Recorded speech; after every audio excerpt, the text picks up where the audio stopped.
Om Tat Sat. Thank you everyone for joining this session. Today we enter into verse 6 of chapter 1 of the Bhagavad Gita. Dear sincere seeker, irrespective of how you feel today, try your best to watch the entire video. Listen to the entire video. Remember what we learned yesterday? The importance of Shravanam. Listen. The more and more you listen, this divine wisdom will heal you. Are you looking for a therapist? Are you looking for someone to whom you can speak to about the pain, the worry, the misery that you're going through? Trust me, dear seeker,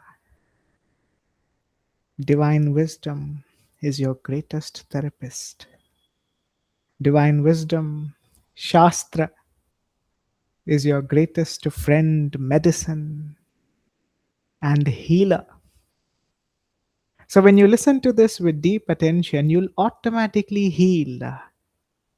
That is why I always request you watch the entire video.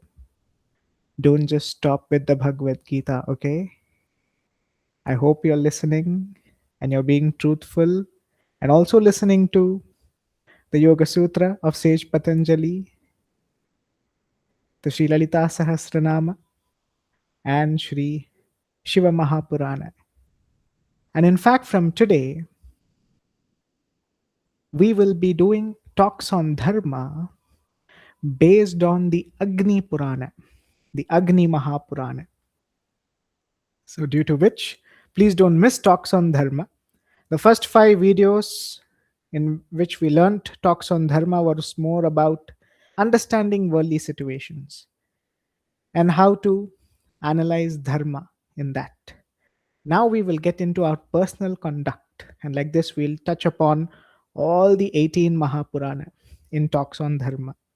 So don't miss the entire video. With a cheerful mind, please don't be depressed when you're looking at the screen in an angry way. I hope you're not looking at the screen with anger. Listen to this wisdom with a smile on your face, with peace and calmness in your mind. Because this wisdom is a healer, like we learned yesterday in the Sri Śiva Purāṇa. Today we enter into verse 6, which is Yudhamanyuscha Vikranta Uttamaujascha Viryavan Saubhadro Draupadeyascha Sarva Eva Maharatha. What does it mean? Let us look at each and every word, the overall meaning, and then we will learn how to recite this. Yudhamanyu. Yudhamanyu. Again, a very important personality in this beautiful verse we see where Duryodhana is speaking about Yudhamanyu and Vikranta. Vikranta means mighty. Yudhamanyu and Uttamauja, they both are in fact brothers who were great princes, great prince of the Panchala territory. Yudhamanyu and Uttamauja, they both were brothers. Cha means and. Viryavan, they are heroic. Saubhadra, Saubhadra means the son of Subhadra. Subhadra's son, whose name was Abhimanyu. So here we are specifically speaking about Abhimanyu. Draupadeya, which means the sons of Draupadi, the five sons. We will look at all of them in detail when we get into our commentary. Cha and Sarva, Sarve, all, Eva, indeed, Maharatha, great chariot warriors. Maharatha, remember who's a Maharatha? Single handedly 10,000 warriors they can destroy. Imagine if two people come to us, which we learned in the previous verse. Our bodies are very weak now in Kali Yuga. You can imagine how powerful the human body would have been in Dwapara Yuga. This is taking place in the previous Yuga, but in Kali Yuga, we all are very weak. You stand and walk till there. It's over. You get tired. We can't even get such levels of energy what was there in humans during Dwapara Yuga. So they all were called as Maharatha. So not just them. In fact, Duryodhana is saying all many Maharathas in the side of the Pandava. So the overall meaning of this is Yudhamanyu, the valiant, Uttamauja, the heroic, Abhimanyu, who is the son of Subhadra, and the sons of Draupadi, all indeed are great chariot warriors. So he's speaking about them before he moves to speaking about themselves, of their side, which is Kaurava. So this verse we can take it as he's speaking about all in the side of the Pandava. All these names are mentioned and how they all are great chariot warriors. So before we get into deeper understanding of the meaning, let us recite this verse. So this verse does not have any complicated visarga or anuswara. So the recitation is very simple. Repeat this after me. Yudhamanyuscha, Yudhamanyuscha, Yudhamanyuscha, Yudhamanyuscha, Vikranta, Vikranta, Vikranta, Uttamaujascha, Uttamaujascha, Uttamaujascha,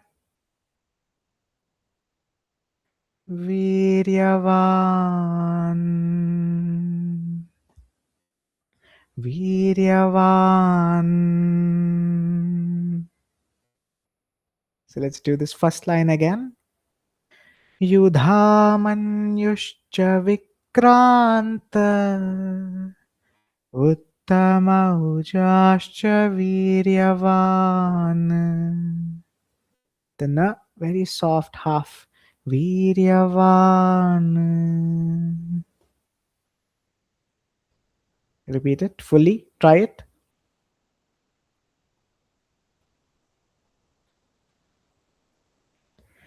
Yudhamanyuscha Vikranta, Uttamaujascha Viryavan. Yudhamanyuscha Vikranta, Uttamaujascha Viryavan. This was the first line. So what does it mean? Try to recollect. Duryodhana, our tamasic nature, is telling, see there, Yudhamanyu, Vikranta, very powerful, great warrior. Uttamauja, his brother Uttamauja is also there. Again, a great, brave, fearless warrior. This is what the first line means. Saubhadro, Saubhadro, Saubhadro, Draupadeyascha, Draupadeyascha, Saubhadro, Saubhadro, Draupadeyascha, Sarva eva Maharathaah. Sarva eva Maharathaah. Say it after me. Sarva eva Maharathaah. You can even make it very meditative, slow and beautiful for the ear to listen to. Saubhadro, Draupadeyascha, Sarva eva Maharathaah. So we'll do the full verse once and then we'll get into the commentary. Yudhamanyuscha Vikranta Uttamaujaschya Viryavan Saubhadro Draupadeyascha Sarva eva Maharathaah. What does the last line mean? The son of Subhadra, the sons of Draupadi, all great chariot warriors standing there. So, dear sincere seeker, keep your eyes closed, your mind calm, without feeling angry, upset, or tensed. Listen to today's satsanga. In this verse, we see few new personalities being introduced. Number one, Yudhamanyu, Yudhamanyu, and Uttamauja. They both were in fact brothers who were said to be the prince of the Panchala territory. In fact, in the formation of the battle, their very position was to guard the wheels of Arjun's chariot. That was their position in the battle. So they were very powerful to ensure that no other army members from the opposite side can come closer to the chariot of Arjuna. They would guard his chariot wheels. They both were said to be great, heroic warriors with immense strength. That is why they are given attributes as mighty and valiant to their names. Ashwathama, in fact, destroyed them both when they were sleeping. When they were asleep, Ashwathama performs a very adharmic act where during the night he enters the camp of the Pandava and he destroys them both. Even the 5 sons of Draupadi were also a victim for his adharmic act which he did. So Yudhamanyu, in our personal life, how can we see Yudhamanyu? We can see him as steadfastness, also known as dhairya, which is remaining firm in dharma despite challenges in our life. Dear sincere seeker, we will come across many challenges in our life. Maybe in relation to our relationship, in our profession,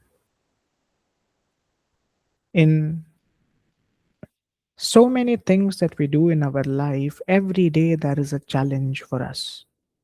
But in that challenge, being steadfast, remaining firm and truthful to Dharma is what is most important for a spiritual seeker.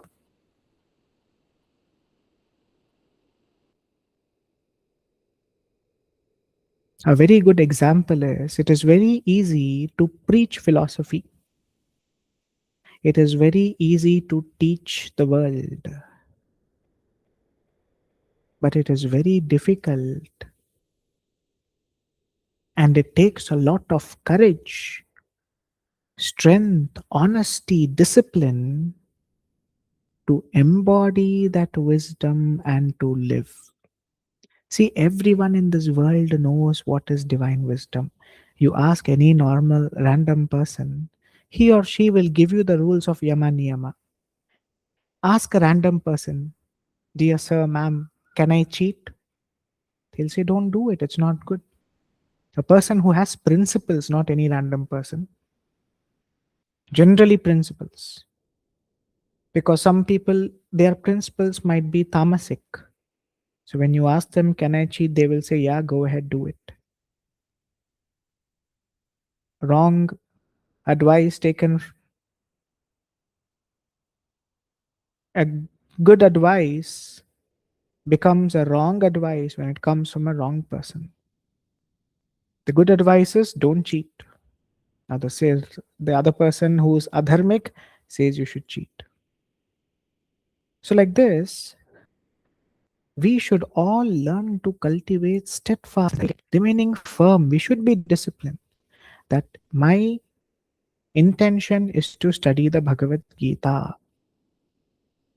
My intention is to listen to this divine wisdom.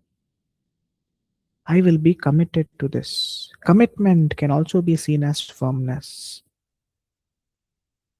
Being truthful can also be seen as firmness, even if that is in adverse circumstances. If things go out of track in life, because others are cheating, let me also cheat should not be our mindset. We stick to our principles because remember, when this body is dropped, what goes with us?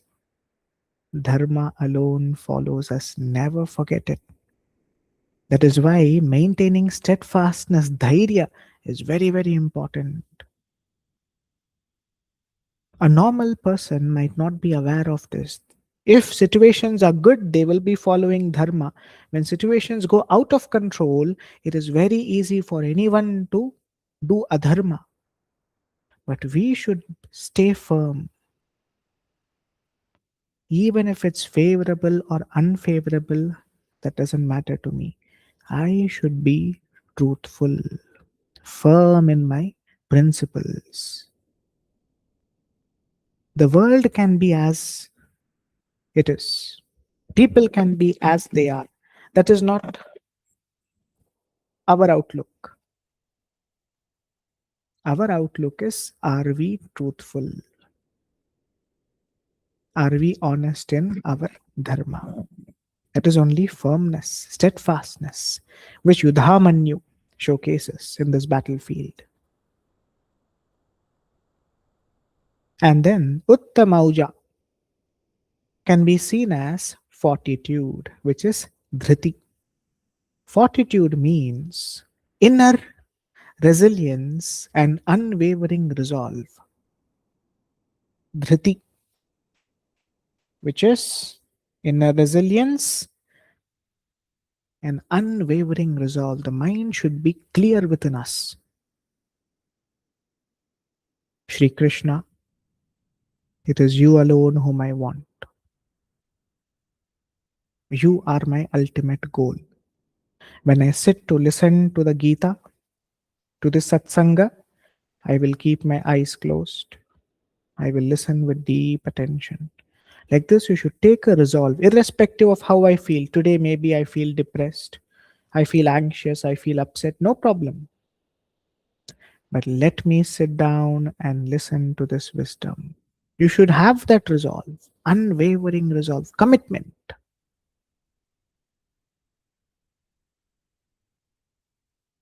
This will take you very far in your spiritual journey. These are two important pillars in our spiritual journey, which will be mentioned when we enter chapter 16 of the Gita, chapter 13 of the Gita, chapter 14. In many places, Sri Krishna, even chapter 12, he emphasizes on the importance of steadfastness, dhairya, being firm in dharma, that irrespective of how my circumstances are, favorable, unfavorable, it doesn't matter. I should be dharmic. Because others are also doing what is wrong, does not mean I also do it because others are doing it. We stick to our principles. Dear sincere seeker, from today, make a chart of your principles. Write down, take a paper and pen. From today, my principle is going to be not to waste my time. People can say what they want, my family can say what they want, but my principle is I will not waste my time. I will not keep thinking about my past. I will not keep complaining about the ones who are hurting and harming me. Because I know that Shri Krishna is there to protect me. Whatever is happening is just happening as a karmic reaction. Let me not waste my time on that. This is only unwavering resolve, remaining firm in dharma despite having challenges. Even if it's unfavorable, yet we walk in the path of dharma alone. And uttamauja, fortitude, dhriti, inner resilience, maintaining that unwavering resolve that I should be like this. I cannot change. I should not become ignorant. I should always be righteous. And then comes Abhimanyu. Abhimanyu was in fact the son of Arjuna. Arjuna and his wife Subhadra gave birth to Abhimanyu. In fact, Subhadra was the sister of Sri Krishna. And if you remember, in one of the previous sessions, we learned about King Virata, how his daughter Uttara had gotten married to Abhimanyu. Abhimanyu is the son of Arjuna. And Abhimanyu was married to Uttara. And who's the son of Uttara and Abhimanyu? King Parikshit, on whom we study the Bhagavata Purāṇa. How he just has 7 days to live. And in those 7 days, he listens to that glorious wisdom, Satsanga, Shravanam. Just listening to that divine wisdom in 7 days, he attains the highest liberation. That's the power of listening to divine wisdom with deep attention and focus. So Parikshit was the son of Abhimanyu and Uttara. In fact, if you see, Abhimanyu was said to be a great archer. The bow and arrows, he will use it tremendously well because his guru was none other than his own father, Arjuna, as well as he learnt it from Sri Krishna's eldest son known as Pradyumna. So Sri Krishna's eldest son Pradyumna was also a guru of Abhimanyu. So he was tremendously learnt, excellent at his archery skills. And he would match the greatest of the greatest warriors in the battlefield. In fact, there were many warriors such as Yudhishthira, Bhima, Nakula, Sahadeva, Virata, Drupada, even Dhrishtadyumna. They all tried to enter a Chakra Vyuha, which was created by the Kaurava. The Kaurava side created a massive array of wheel of an army of soldiers. So what happens when they go like that? They can destroy more number of soldiers on the opposite side. And it was causing a lot for the Pandava side. Everyone tried. Yudhishthira tried. Nakula, Sahadeva, King Virata, Drupada, they all tried to enter to destroy that Chakra Vyuha, which is translated as the array of the wheel, which means an army formation, like a wheel, which will be very difficult to break. None of them were able to break, but Abhimanyu was able to get into the source of it. He destroyed many. His power was such that he was able to break into that wheel and destroy many. But unfortunately, in the Kaurava side, Dronacharya, Kripacharya, Karna, they all surrounded him, and going against the rules of Dharma, they destroyed him. Even in a battle, there are rules that you do not attack the opponent if he or she has the weapon fallen down, or if he or she is seeing somewhere and you're coming from behind and hurting them. These are a dharmic way of practicing battle that was never followed. But in fact, even having Dronacharya, Kripacharya, all big acharyas on their side, they practiced adharma. And Abhimanyu was sadly destroyed on that day. He was struck on the head with a club by Dushasana's son, and this caused his end. So one of the best examples of Abhimanyu is his son, King Parikshit.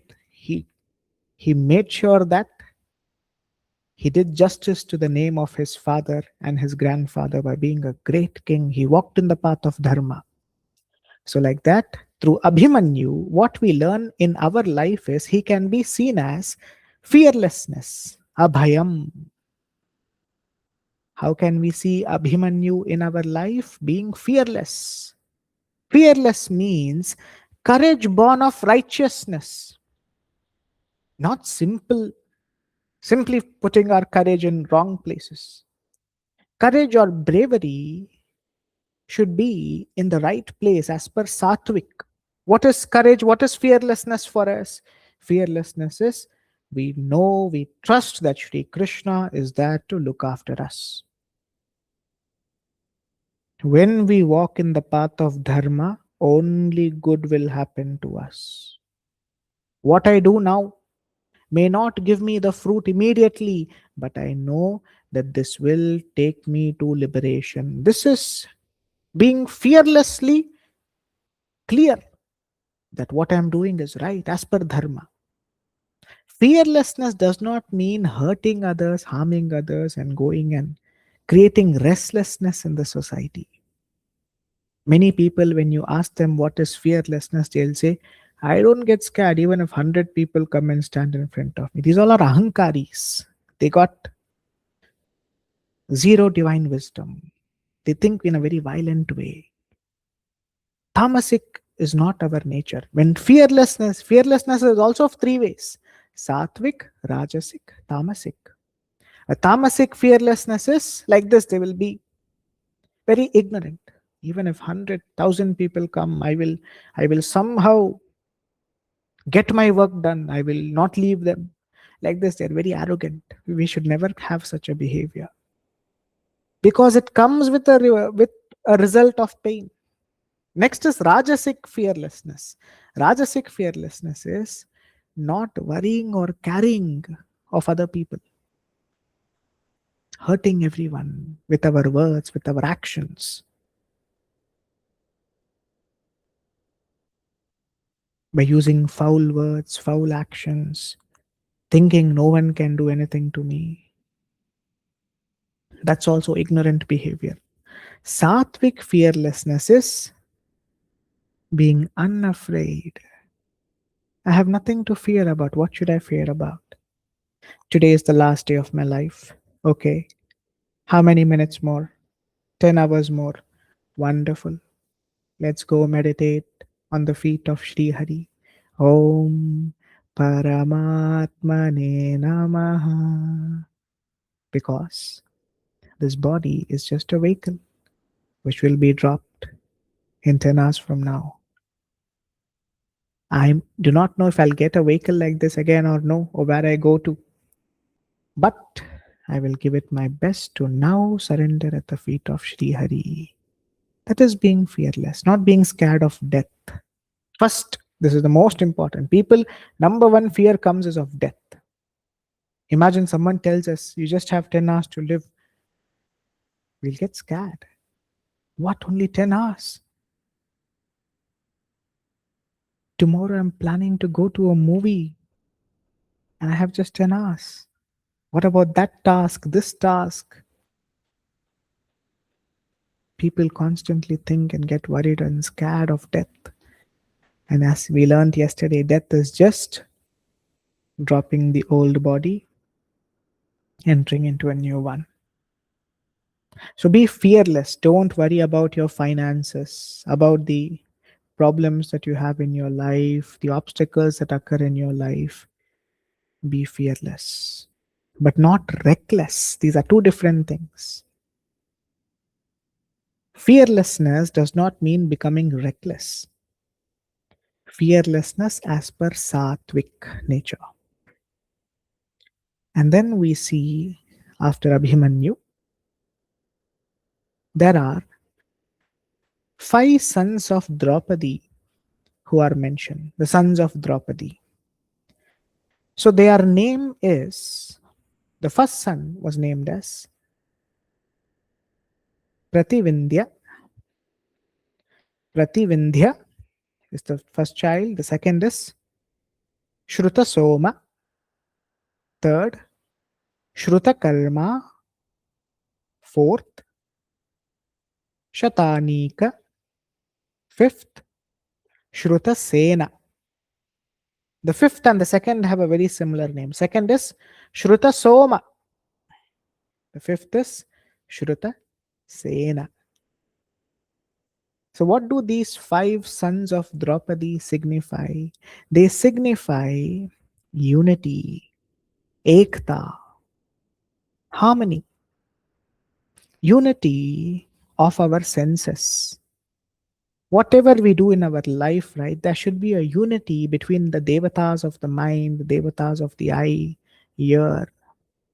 Like imagine you all are here listening to the Bhagavad Gītā. Your eyes is watching the screen. Your ears is listening to this. But your mind, why did this person do this to me? Why am I struggling? Or what will that person be doing? See, there is no coordination. There is a disturbance here. Lack of coordination. Coordination is when they all work together. Your eyes listen, your eyes is looking at the screen, your ears listening to this divine wisdom, and your mind is perfectly contemplating and absorbing this divine wisdom. We should maintain a unity within us. We say the world is divided, but we forget to see that we are far more divided than the world. Don't you agree?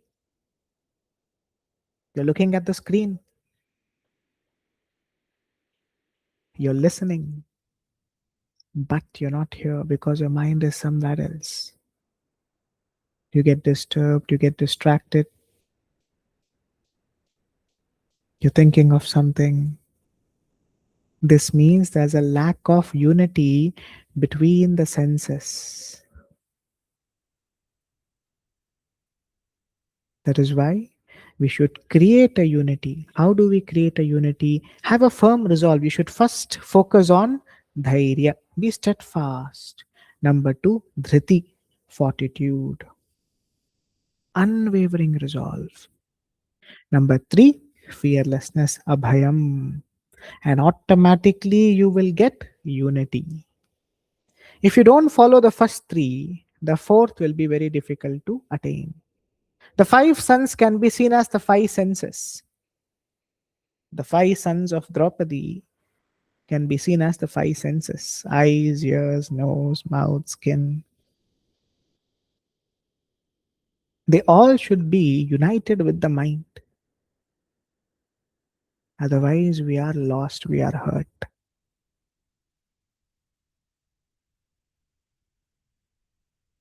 I hope we are clear with this. So, all these, Duryodhana, our tamasic nature doesn't like it.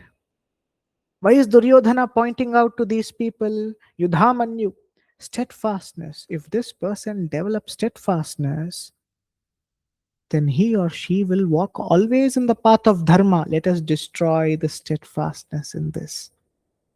How will it destroy? By giving wrong knowledge. Avidya, so stay away from avidya. Our own mind is planning to destroy us, dear seeker. Duryodhana is not an external force. Duryodhana is that internal tamasic force which is waiting to destroy steadfastness in you, which is waiting to destroy fortitude, that inner resilience, unwavering resolve in you. It is waiting to destroy your fearlessness. It doesn't want sattvic fearlessness in you. It wants tamasic fearlessness in you. What is tamasic fearlessness? I will hurt everyone. I'm fearless. That's a wrong kind of a fearlessness. We don't want that. It'll only put us into suffering. And Duryodhana also does not like your unity, the sons of Draupadi. He doesn't want your senses to be coordinating.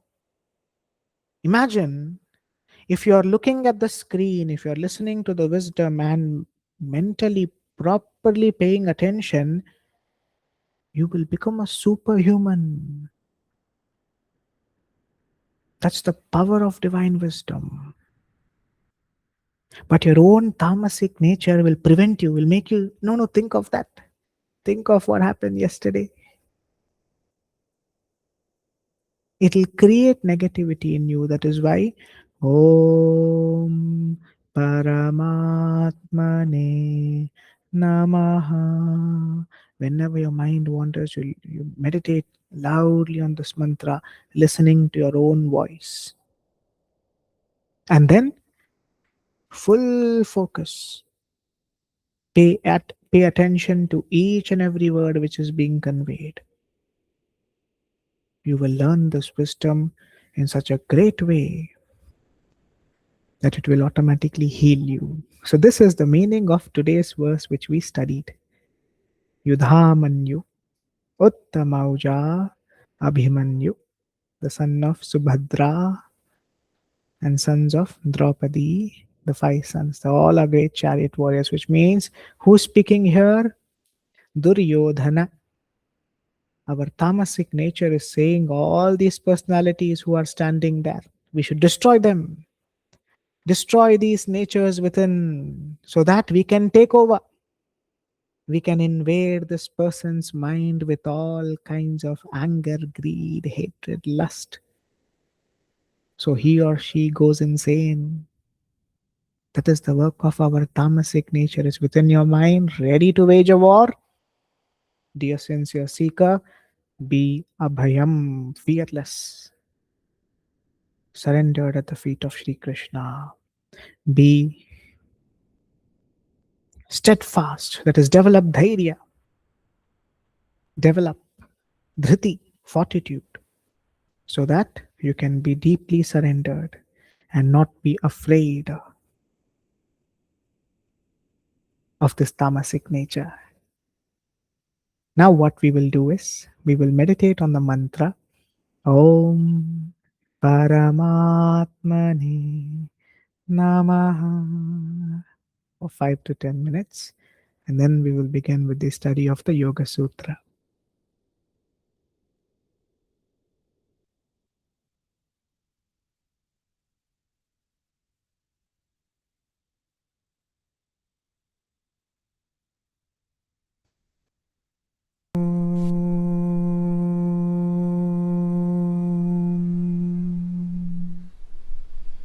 Paramatmane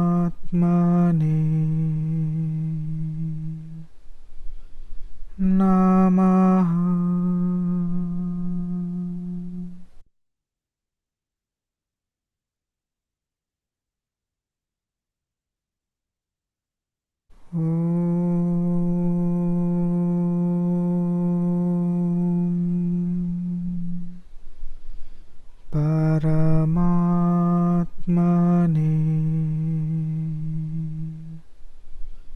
Namaha.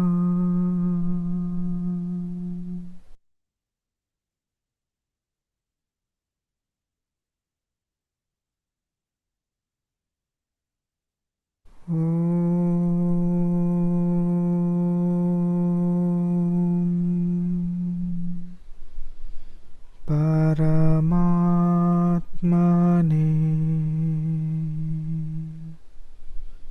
Namaha.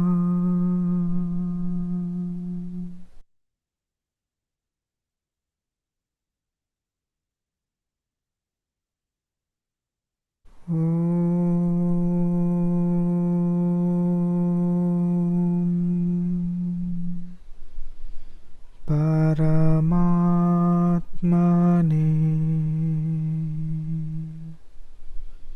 Namaha.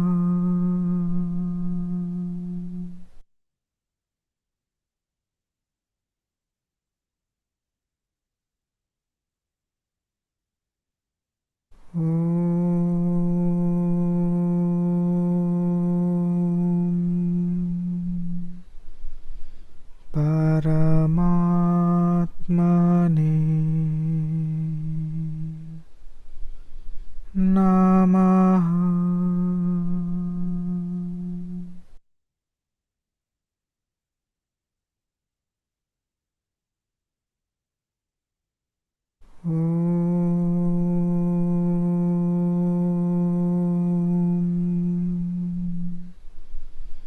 Paramatmane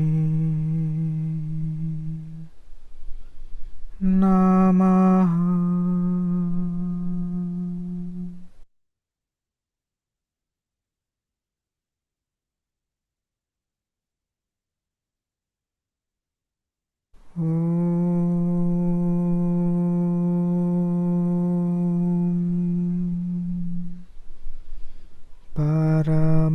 Paramatmane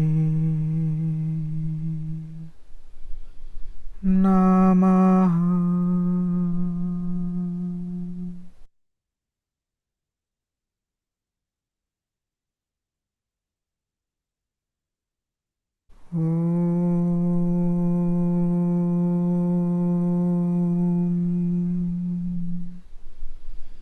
Paramatmane Namaha.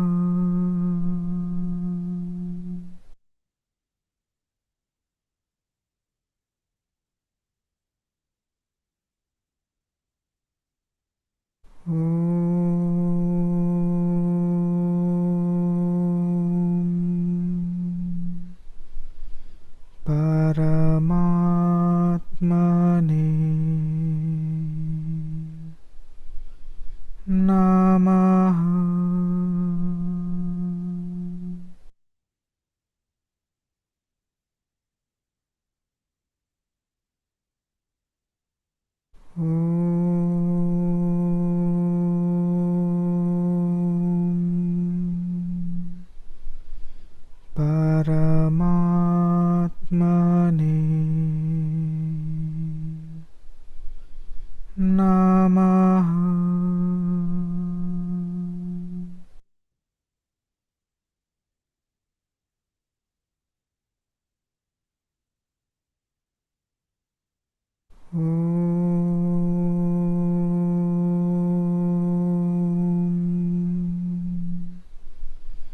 Paramatmane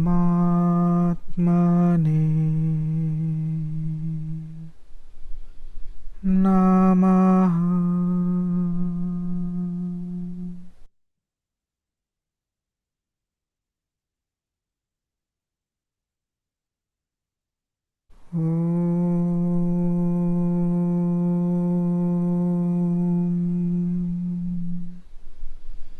Paramatmane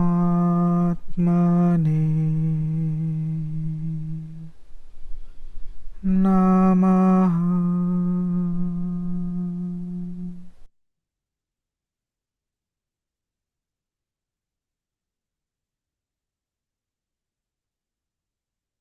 Paramatmane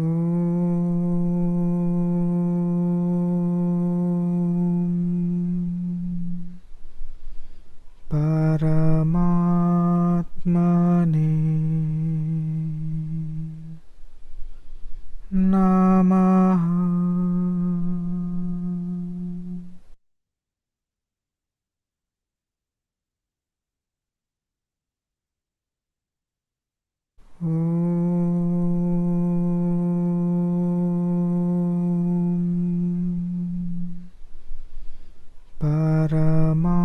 Paramatmane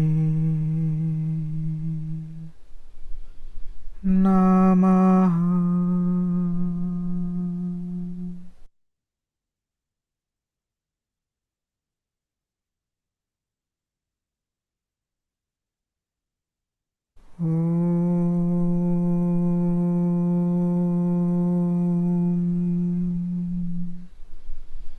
Paramatmane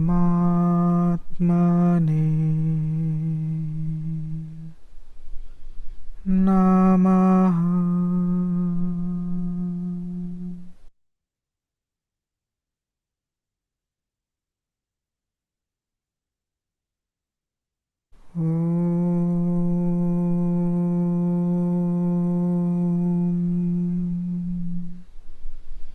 Paramatmane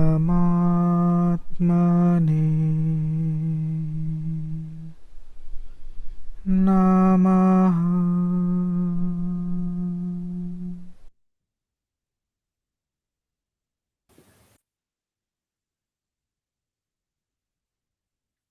Next, we move to the Yoga Sutra of sage Patanjali.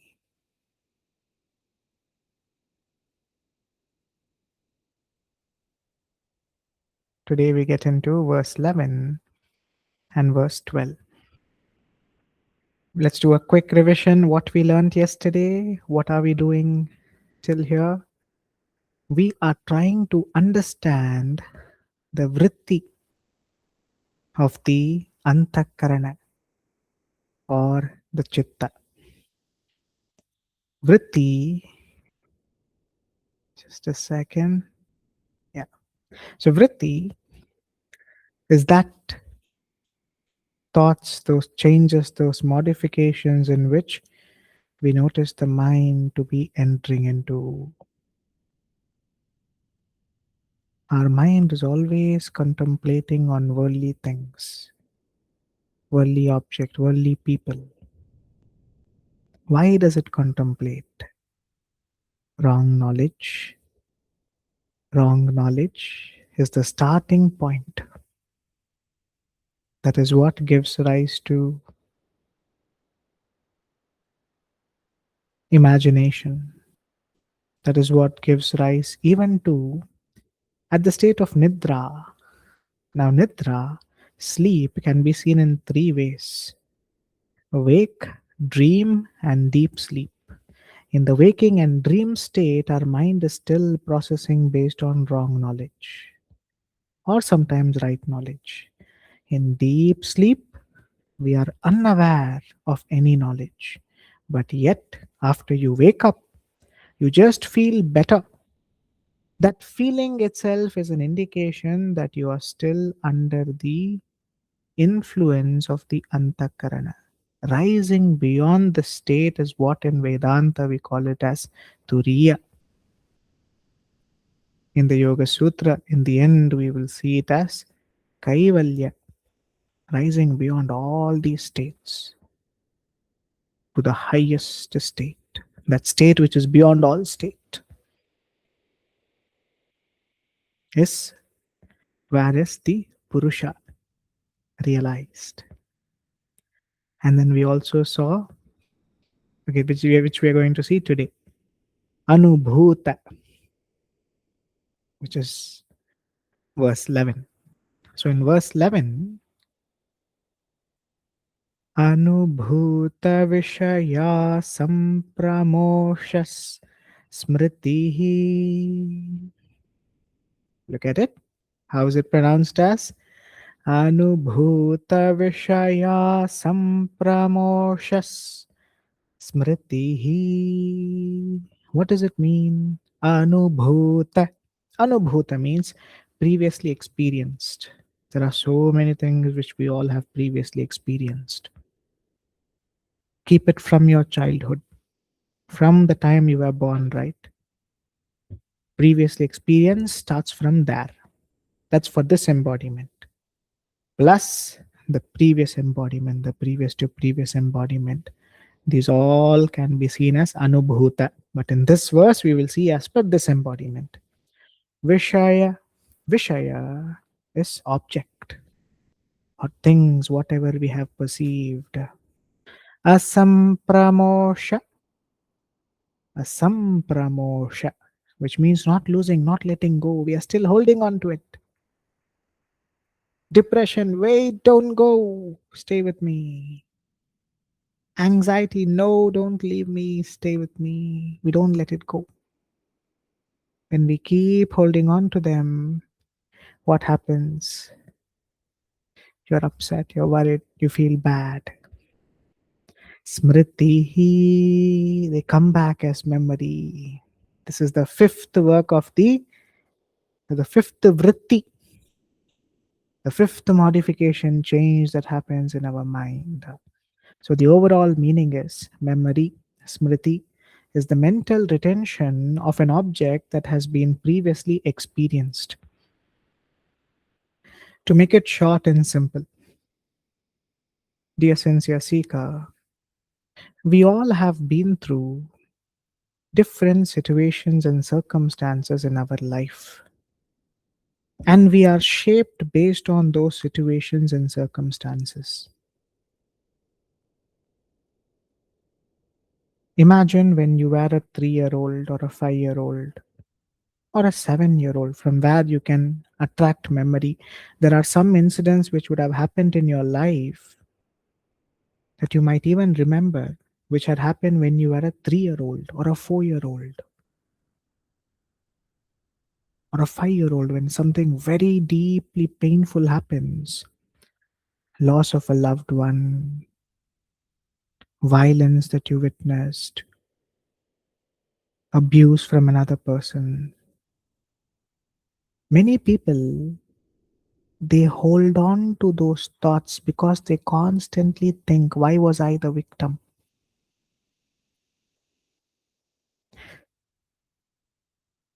All types of these thoughts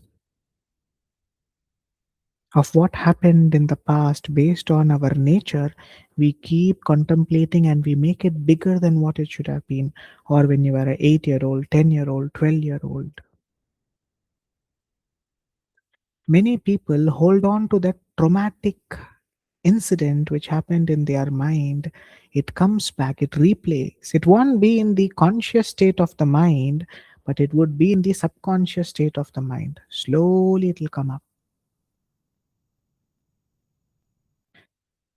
People suffer because of that one incident which happened to them when they were 12-year old, 14-year old, 15-year old. It could even be as dangerous as sexual violence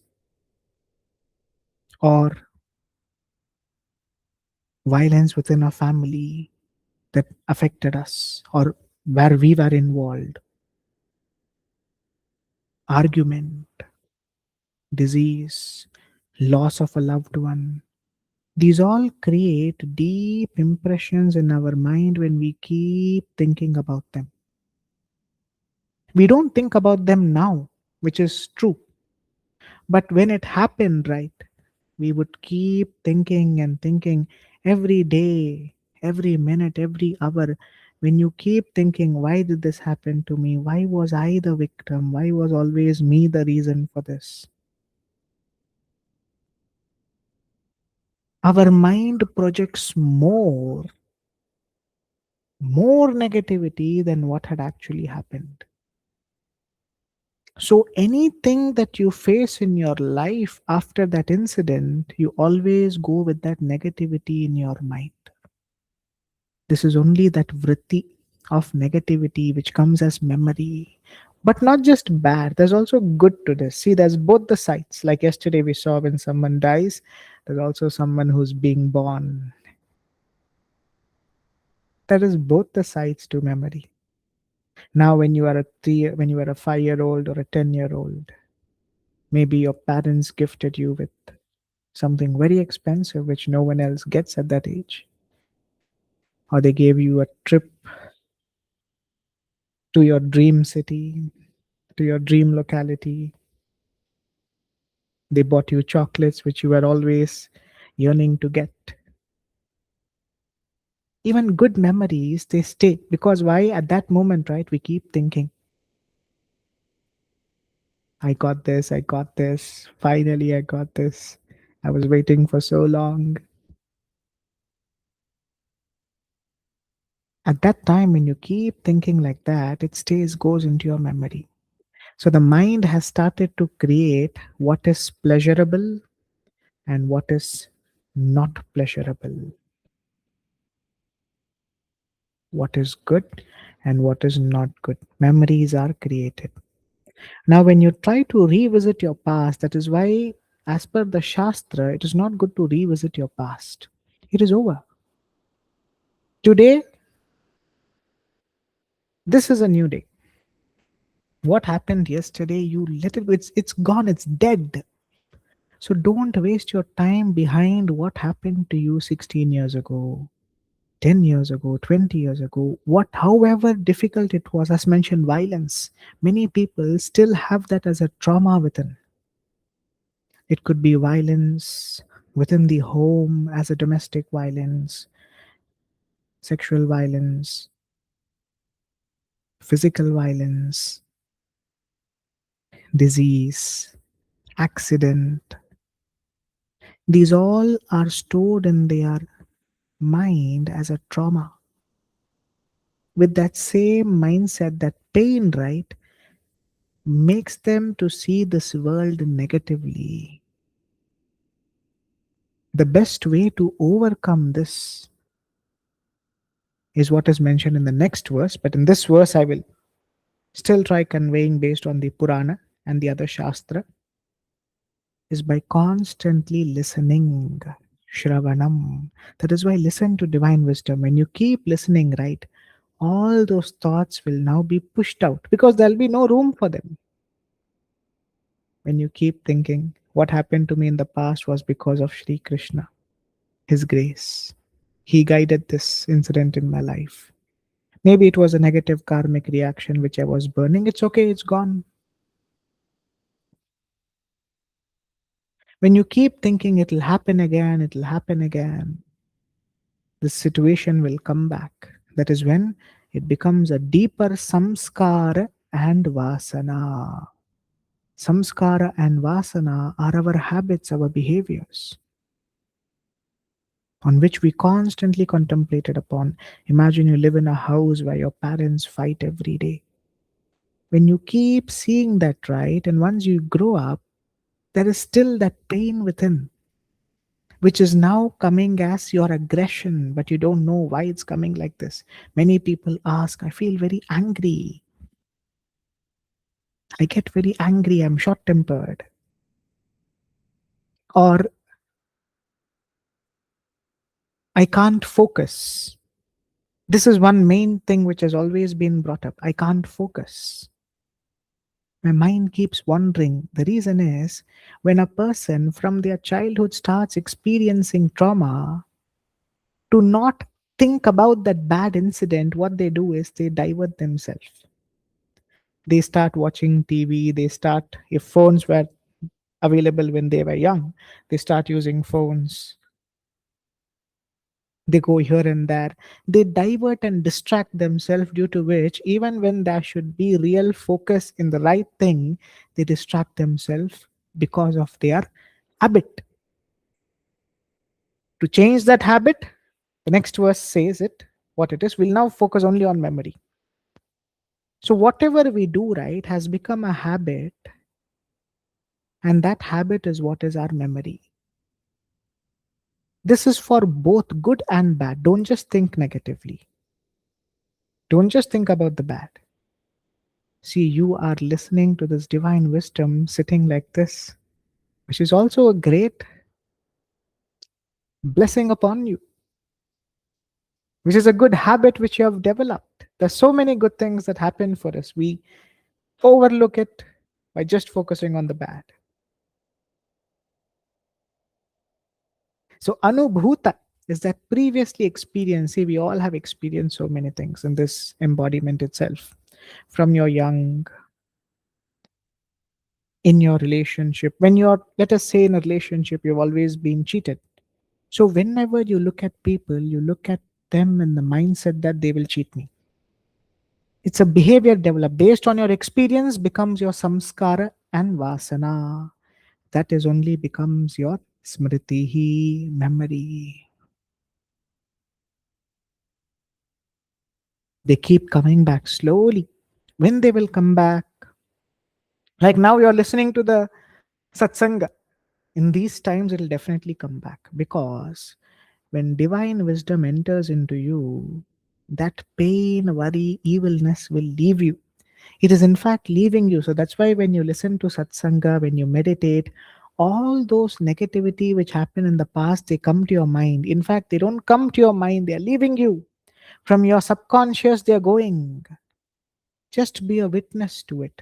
It won't happen again and again. See, no one's here to torture you, no one's here to hurt you. Your father, your mother, Sri Hari, who always wants your welfare, will he ever want to hurt you? So, that incident, whatever happened in your life till today, let them go. This is our first healing as per Shastra.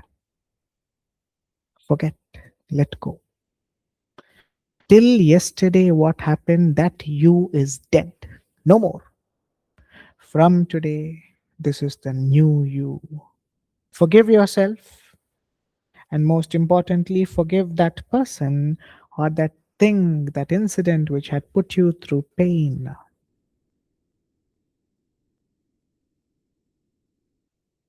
When you hold on to it, it brings great loss only for you. The other person who put you through that problem, the other situation which had got you into that situation, has gone. Why should we keep calling on to that which went away 20, 30 years ago? That is why, dear sincere seeker, to get rid of all these which is there in our mind, our antakarana, our chitta, sage Patanjali gives a great suggestion and an idea, which is abhyasa vairagyabhyam tannirodha,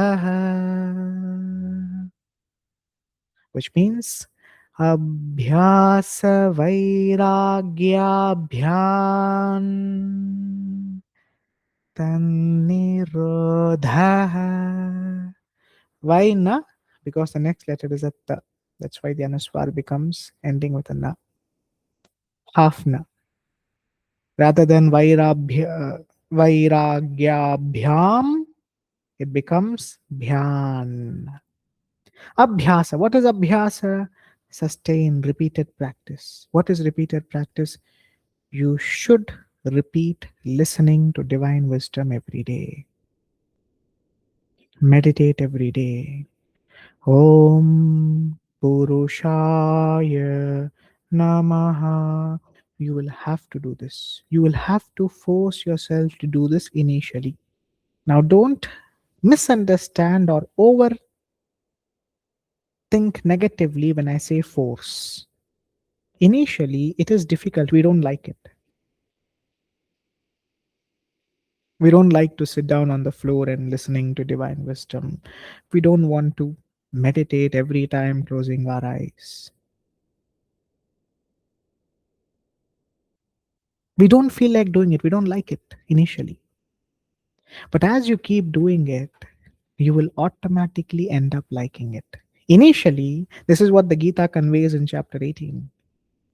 What is poison in the beginning, it becomes nectar in the end.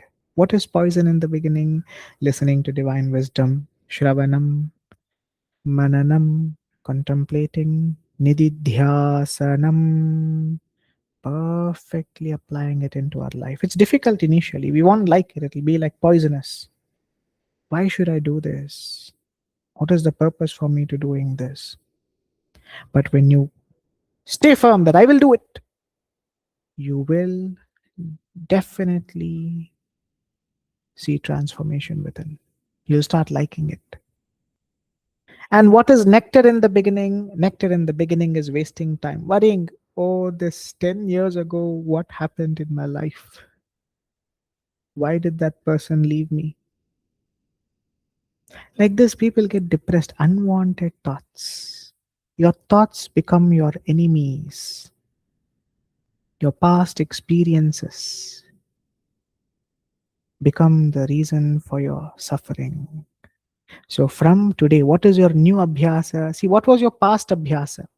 Your past abhyasa could have been, I went through this violence, I went through this abuse. Every time, whenever you meet people, see, one thing if you notice, when we were growing up, let us say that you could not do well in your academics. So when your teacher asks you what's the problem, you'll say, oh, my father, my mother, there's always violence in my house. I can't study. Or you could say that there was something that happened personally with someone else. That issue is bothering me a lot. I'm not able to focus in my life. Or money could have been a problem, finance. We are really struggling with a lot of debt. Or disease could have been a problem. So when we keep saying this, right, this is the problem due to which I don't see growth in my life. That was the reason. You come to college, you go to work. As you grow up, you become 30, 35, 40, 45, 50, 55, 60, 65, 70. Still the person says that was the reason why I'm suffering. How can it be? You can't give so much time, so much importance to something which had happened in the past. It's gone, it's dead. So don't waste your time behind this blame game. Whatever abuse you've been through, whatever pain you've been through, understood it was bad. It's not being told that it was right what you've been through or your suffering was justified. No. What I'm asking you is simple what sage Patanjali is asking us to do. Abhyasa. Now you bring a change rather than complaining. This was the reason why I was suffering. That was the reason. Now bring an end to that. It's not worth it for you. Abhyasa. Bring a proper abhyasa in your life. What could be an abhyasa? Sustained practice. Abhyasa could be listening. Shravanam. Listen, listen, listen. Change yourself from today. Meditate deeply. When your mind becomes negative, you should remind yourself, this was my past behavior. Now I am not going to go to that. Let the mind start coming back at the feet of Shri Shiva or Ma Devi, your Ishtadevata. Abhyasa is whenever the mind wanders, you now remind yourself and bring it back. That was the past me. That's dead. The person is dead. Why should I go there? Every time your abhyasa should be, this happened to me 20 years ago. That me itself is dead. Why should I think about it? Do you remember your past life? I can assure you, none of you would. But if you're a great yogi or a yogini, I don't know, you might be remembering. If you remember your past embodiment, it is also in a kind of a blessing because you'll be more careful. Sage Patanjali will teach us. In this chapter, he just brings it as a small hint, but in chapter 3, he will be disclosing how you can tap into that unconscious layer of your mind, antakarana, the memory, right? The previous verse, if you remember, I just touched upon the conscious and subconscious. Now, when we go more deeper, there is more memory of past embodiments, what all we did, why we did. Even before that, you'll see a lot of scenarios, what had happened. Then you get more clarity that now I should disconnect from this play. I should go back to my real nature. So Abhyasa is, dear sincere seeker, from today, bring a new practice, bring a change in your life. That is Abhyasa. Sustained, proper spiritual practice, nothing else. Spiritual practice alone is what you should be doing. Vairagyabhyam, which is through dispassion. Tat, those, the modifications. Nirodha, cessation, which means all 5 modifications will change. You'll become perfect. Not just the memory, right knowledge will come into you, wrong knowledge will leave you, imagination will leave you. Remember imagination we learned yesterday. Shri Krishna says the person who hurt you today, in 20 years from now, they will come back to you and apologize to you, saying they regretted. These are our imaginations. I was shocked when I was told that this comes from the Gita. In my life, I've never seen a verse like that in the Gita. So all these imagination, right, they'll go away.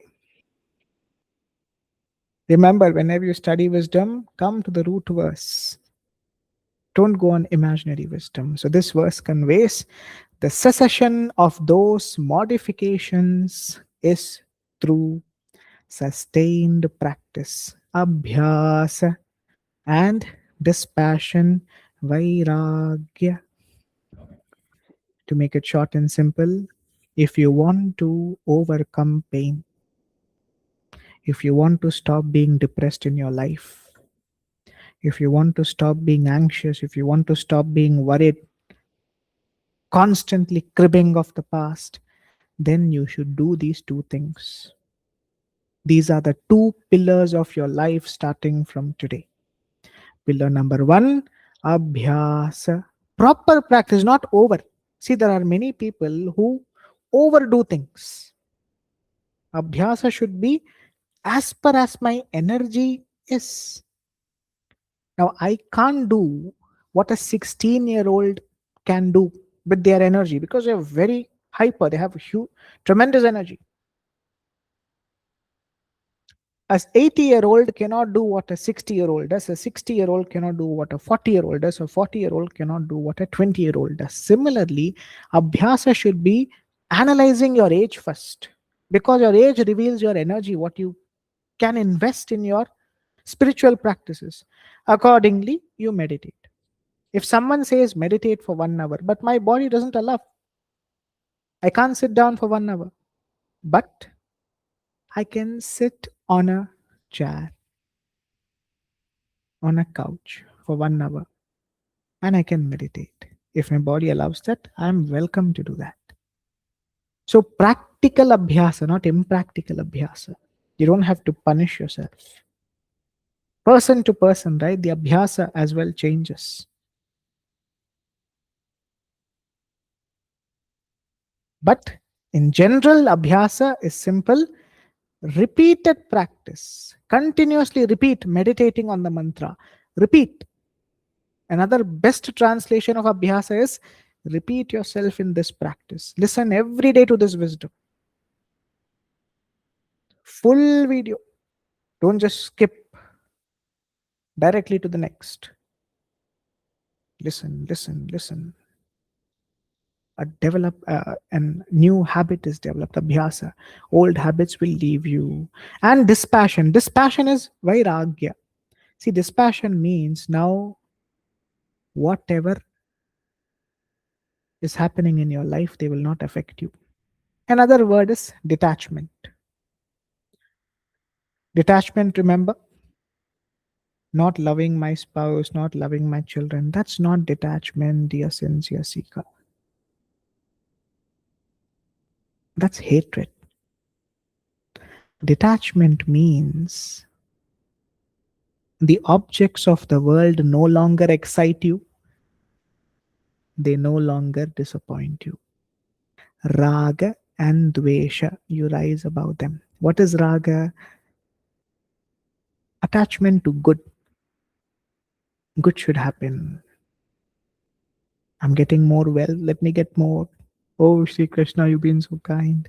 I'm getting name, fame. Wow, what a life. I'm happy. This creates desire, attachment to good that will happen in my life. Now, when this good goes away, I become depressed. Dvesha. If failure comes, pain comes, loss of a loved one happens, I become depressed. Which means your emotion, keep them in control. Don't go to the extremes. Be a calm person. Don't become overly excited. Don't become overly depressed. These both should no longer distract you. That is only vairagya. Simple explanation. Wherever you are, in whatever stage of the life you're in, you are peaceful and happy. Abhyasa vairagyabhyam tannirodha.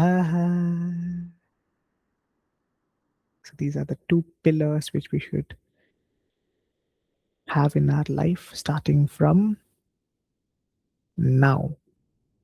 And what happened to you yesterday? That person is no longer alive.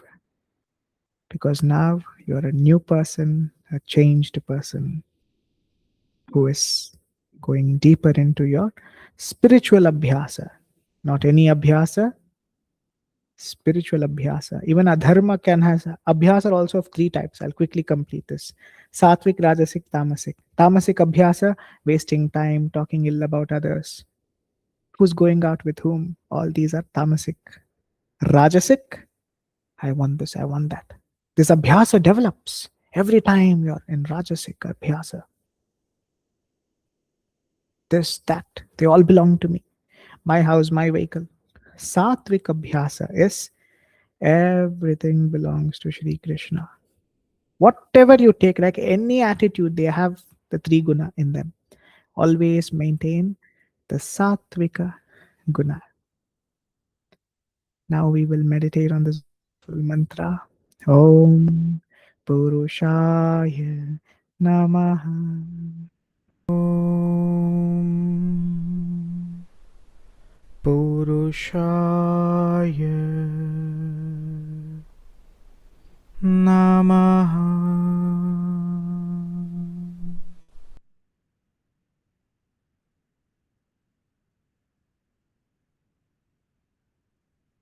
Om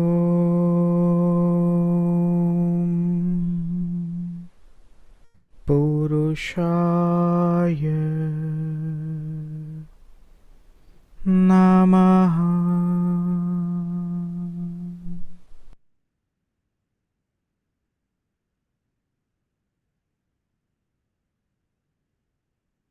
Om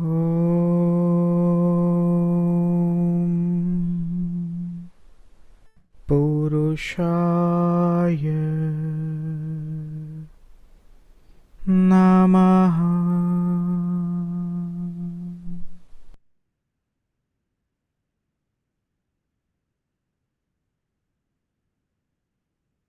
Om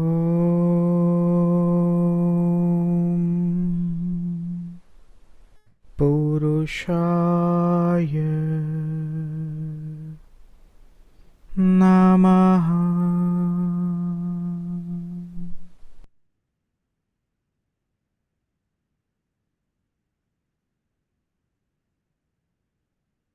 Om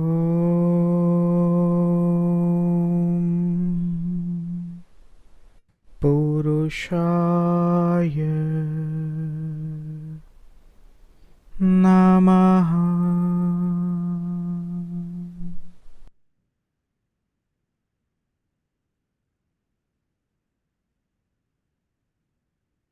Om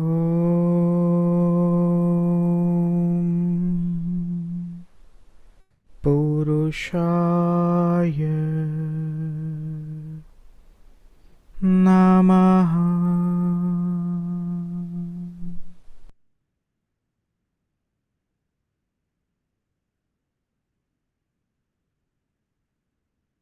Om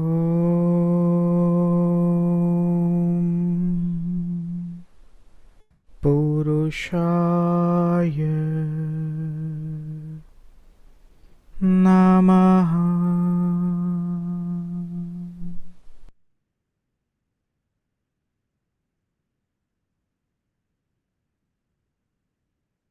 Om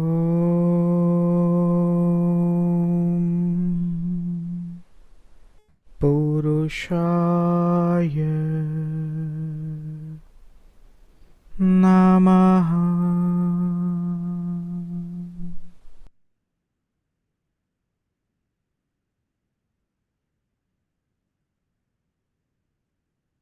Om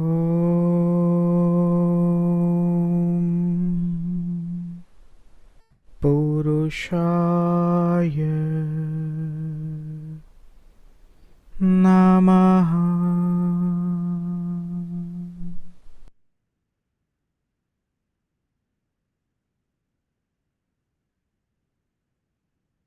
Om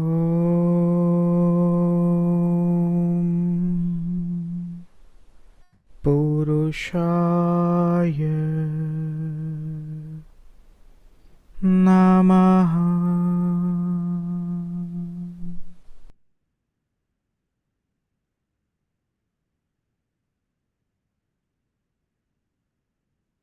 Om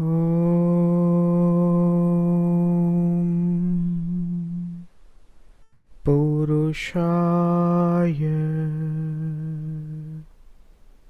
Namaha.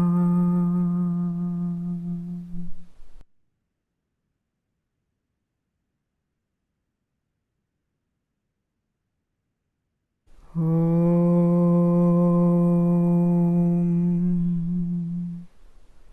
Purushaya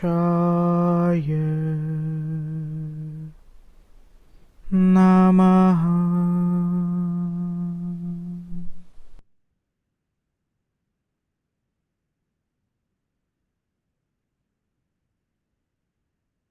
Om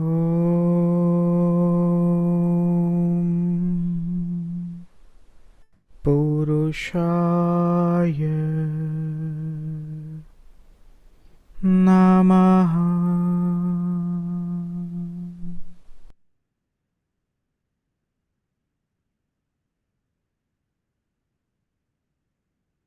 Om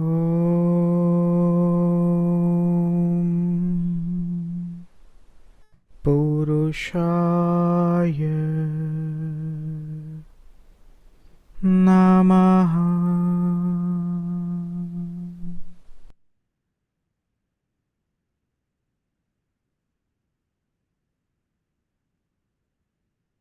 Om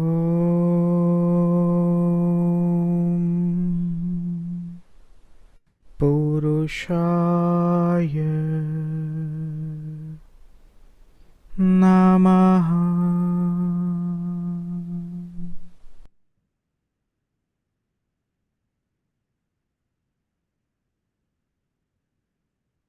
Om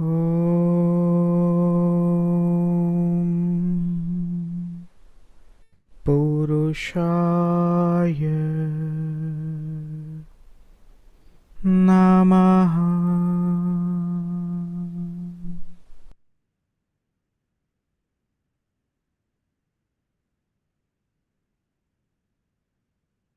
Om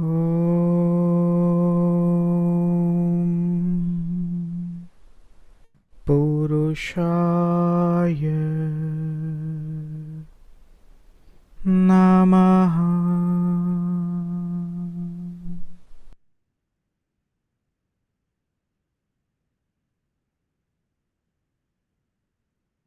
Om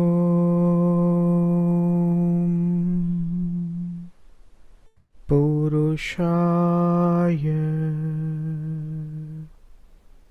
Namaha.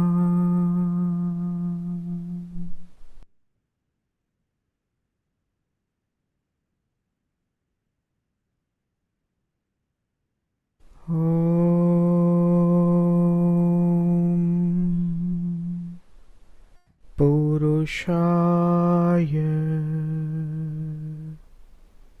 Namaha.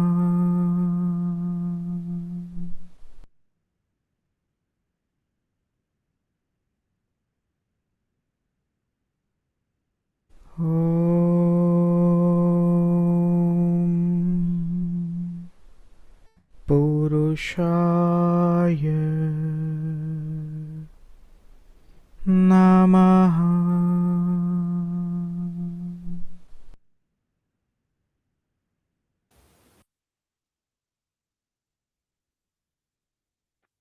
Now we move into Sri Lalitā Sahasranāma. Sri Lalitā Sahasranāma, in which we will be learning today verse 2 of Dhyanam. In Dhyanam verse 2, this is a very beautiful verse as well, just like yesterday. Harunam Karunatarangitaakshim Dhritapashankushpushpabanachapam Animadibhiravritam Mayukhairahamityevami vibhavaye Bhavani Mayukhairahamityeva vibhavaye Bhavani. So here there should be no space. I had corrected it here, but I missed correcting it there. I will do it later, but it's the same. Mayukhai, and then Rahamityeva, it comes like this. But when we recite, we'll go to that page, so not to worry.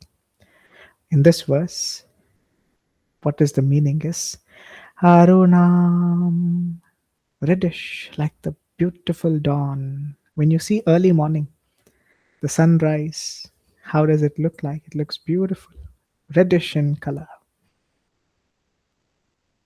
Karuna,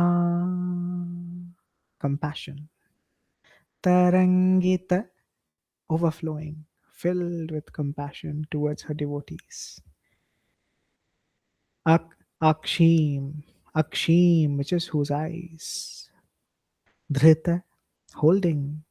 Pasha, a noose. Ankusha, a gourd. Pushpa, flower. Bana, arrows. Chapam, and with a bow. Animadibhi, by Anima, and other great mystic powers which are known as Ashtasiddhi. Avritam, surrounded by Mayukai, with radiant rays, effulgence. Aham, I, iti, thus, eva, indeed, alone, vibhavaye, I contemplate, meditate upon. Bhavani, we meditate on Ma Devi, Ma Bhavani. What this means is, I meditate upon Ma Bhavani, the Divine Mother, whose form is radiant like the crimson dawn, which means appearing like the light of sunrise. Imagine there is a beautiful sunrise happening. The light is so mesmerizing to see. Reddish, orangish, like that. Whose eyes overflow with compassion. When you look at the image of Ma Devi, you realize that you're also generating compassion within. You can also see that her compassion, where she allows us to learn her divine wisdom, is also her compassion. who holds a noose, Pasha, and a goad, Ankusha. We will go more deeper in these two. What is a Pasha and Ankusha? I'll show you the image so you'll get more clarity on what they are.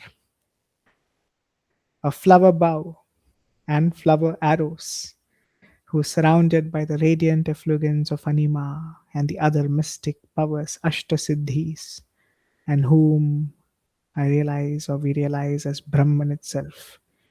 So, Ma Lalita Tripura Sundari is that unmanifest Divine Mother who manifests for devotees like us to meditate upon her. So, this verse, right, the Rishis, the Vagdevis are in fact speaking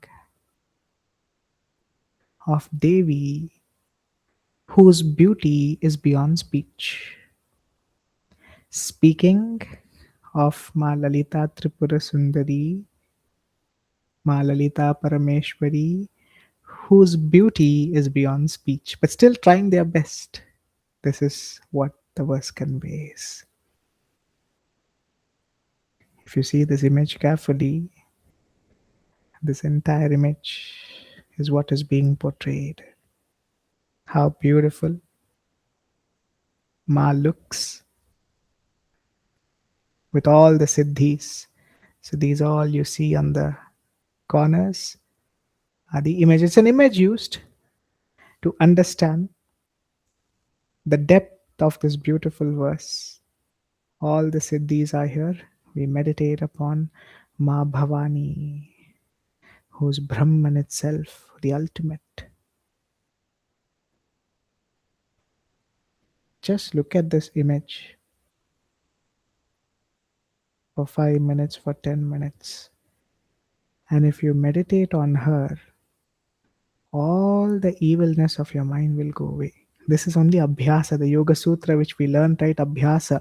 Develop this new Abhyasa in your life, new practice. Stop meditating without an image.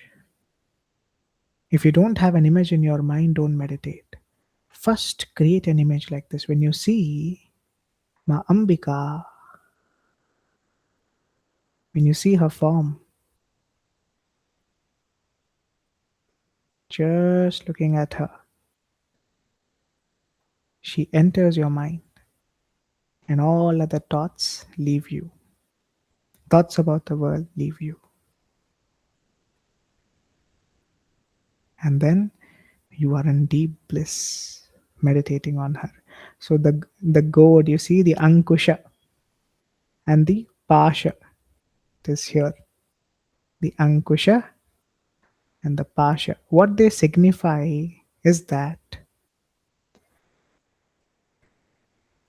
the Ankusha is in fact a goad which is traditionally used to guide elephants, to guide animals in the forest, or which are tamed. A tamed animal is generally guided with an Ankusha, which you see in the hands of Madevi.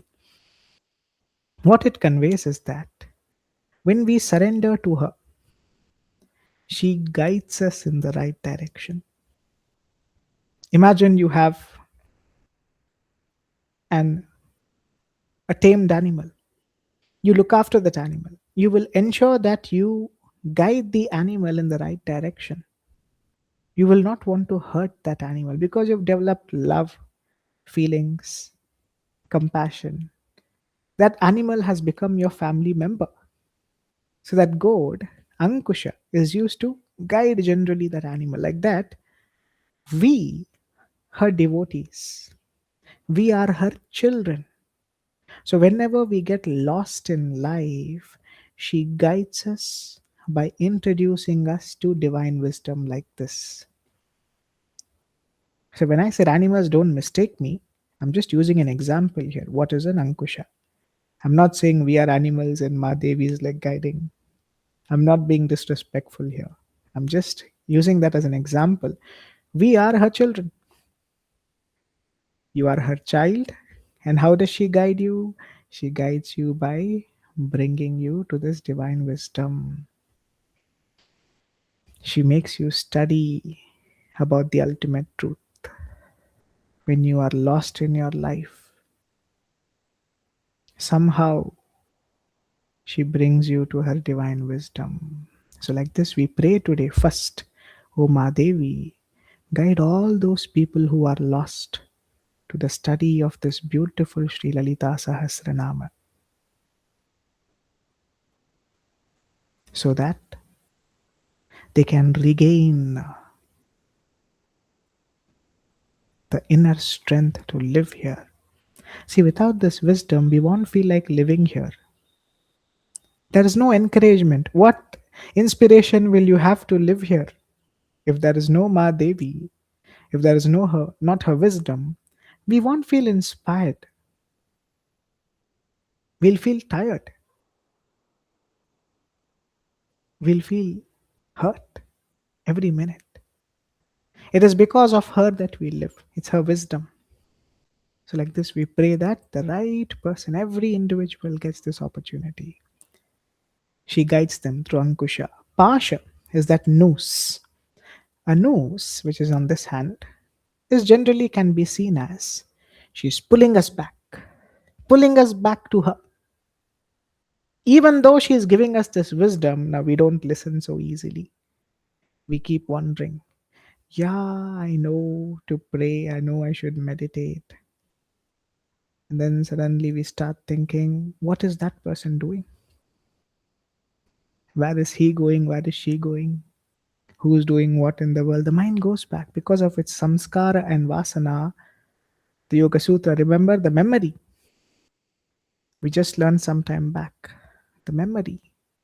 Smritihi of what all happened in our past, they come and they demotivate us. See, when you're listening to this wisdom, your own mind will demotivate you. What is this you're listening by wasting your time? Your mind will demotivate you by saying, this is not a live session. Why should you listen like this? All the evil demons within, they try to disturb you. They'll use an excuse. These all are an excuse. Not a live session, old session. That this, it'll make you to fail in your life. These are the tamasic nature within. So when we surrender to Madevi, she pulls us back. Sit, listen, study to divine wisdom.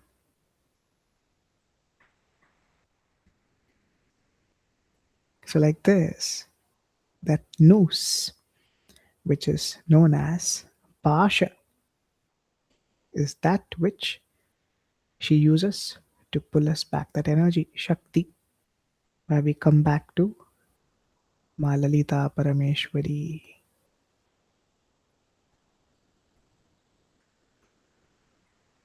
And then the flower bow and the flower arrows, which you see here. This is a flower bow and a flower arrow. They both signify arrows, can be seen as 5 arrows. They signify the senses, and the bow signifies the mind.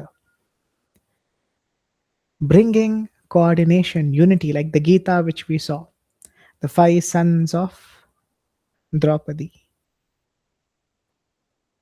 Coordination between the mind and the senses is what she helps us with. When you properly meditate on Madevi, you will bring clarity in your mind. You will be more confident in your thoughts, in your behavior. Your eyes will be cleansed, your ears will be cleansed, your mouth will be cleansed by chanting her mantra. That is what signifies the bow and the arrows. The senses, the 5 senses, or if you put 10 arrows, then the 10 senses, the 5 working karmendriya and 5 knowledge jnanendriya. And the bow signifies the mind, or we can also say as the Antakarana. She purifies them and makes them work as a team, coordinate. If they don't coordinate right, you're here physically, your eyes is looking at the screen, your ears is listening to the wisdom, but mind is somewhere. It's a failed attempt for you. So this coordination comes when we surrender at the feet of Ma Devi properly. And then we also see who's surrounded by radiant effulgence of anima, all the siddhi powers such as garima. Garima is making yourself as heavy as you can. All these are siddhi powers.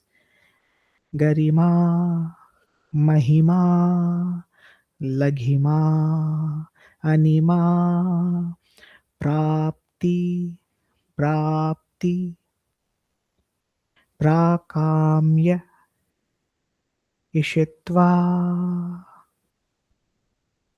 vashitva. All this ishitva, vashitva. So many powers, the 8 mystical powers, which means all these corresponds to making yourself as small as an atom. You'll gain the siddhi power. Making yourself invisible, making yourself as powerful as you can,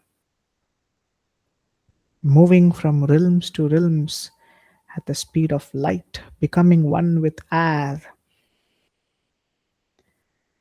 conquering the entire Brahmanda, conquering, becoming so powerful that all the animals, all the creatures are under your control. Reading the mind of another person, all this, so many siddhi powers, they automatically come to you when you surrender to her. But for a devotee, we want nothing else but her alone, not these siddhis. Because these siddhis will distract us very soon. They will make us, at some point of time, fall in our journey. That is why a yogi or a yogini rises above the siddhi, ashta siddhi, and whom we realize as Brahman itself. She is the ultimate consciousness. So we bow down to her. That's what this verse means. This verse means Ma Devi, Ma Shri Lalita Parameshwari, or Ma Ambika, Ma Bhavani. We meditate upon you, on your form, so that we can attain your divine feet. Just look at this image. And when you properly meditate upon her, the mind will be captivated. And then when you recite, you'll recite the verse with much more clarity, much more calmness, without any distraction. So here today, we will learn to recite verse 2, which is Arunan. So it is pronounced as, the ending is with a na, with a sound coming like na. Arunan, Arunan,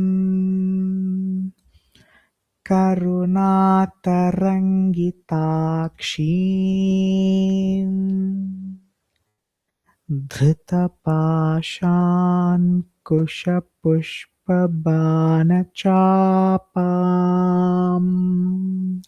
Let's just do the first half of this line. Say it after me. Arunan,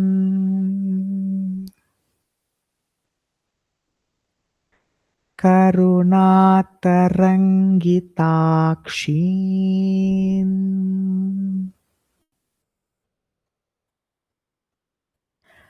Karunatarangitakshin, Arunan, Karunatarangitakshin,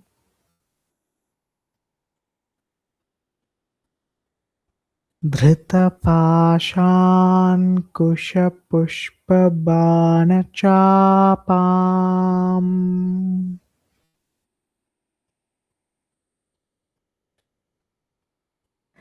धृतपाशाङ्कुशपुष्पबाणचापाम्. This is the first line.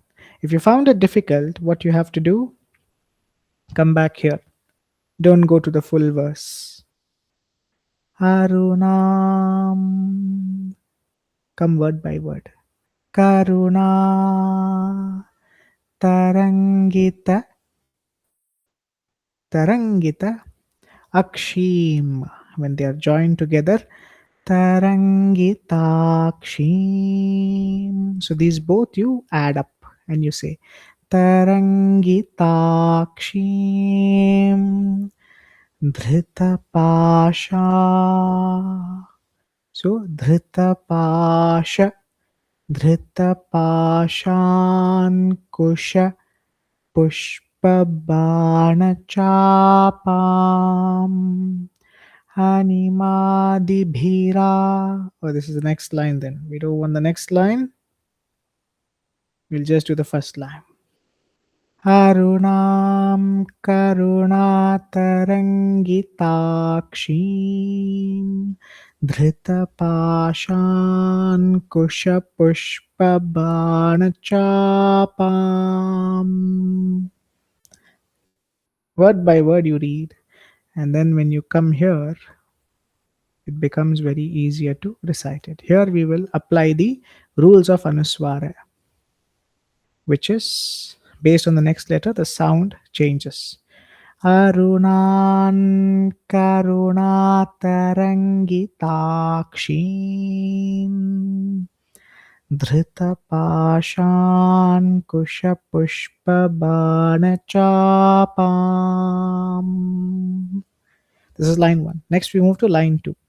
Animadibhiravritam Animadibhiravritam Animadibhiravritam Animadibhiravritam Animadibhiravritam. It is Animadibhiravritam. Anima di bhi ra vritam. Animadibhiravritam. Animadibhiravritam. And then Mayukhairahamityeva. Mayukhairahamityeva. So the best advice is here Mayukhai Mayukhai Mayukhai, and then Rahamityeva Rahamityeva Rahamityeva. So when you add them, Mayukhai Rahamityeva Vibhavaye Bhavani Vibhavaye Vibhavaye Bhavani.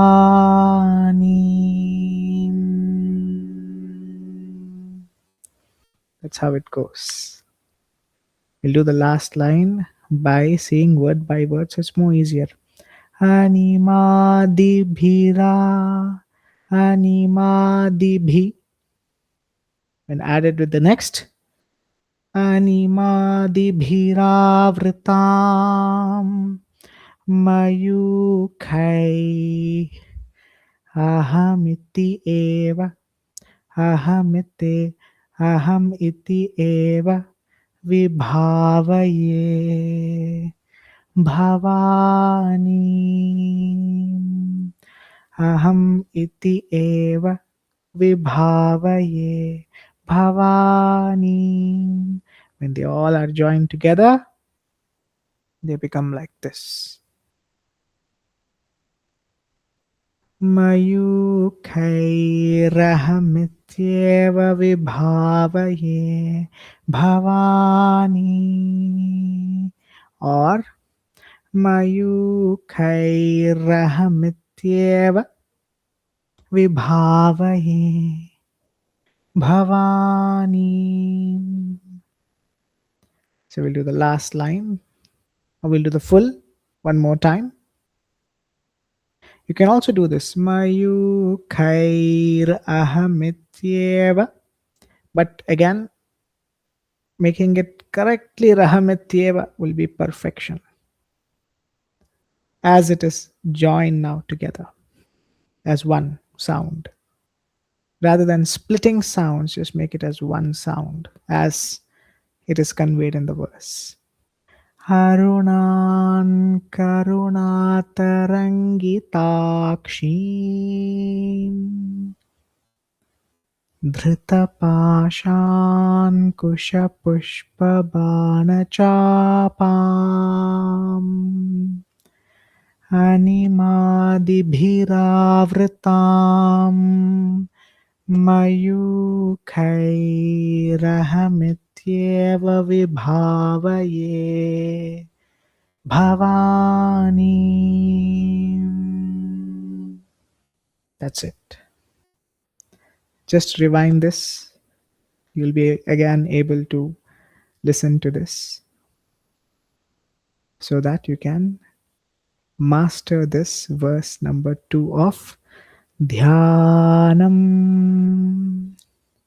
Now, what we will do is we will meditate on the mantra Om Aim Hreem Shreem Shri Matre Namaha.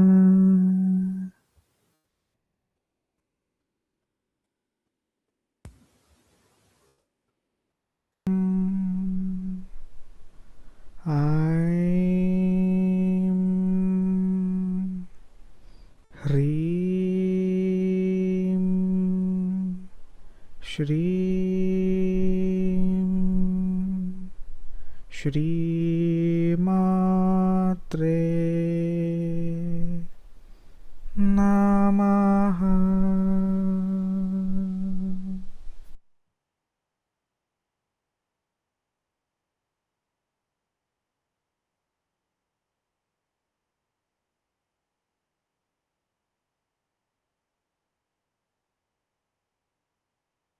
Om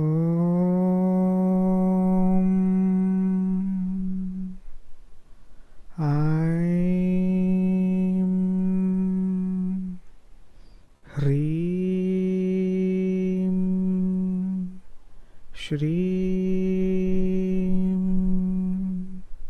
Shri Matre Namaha.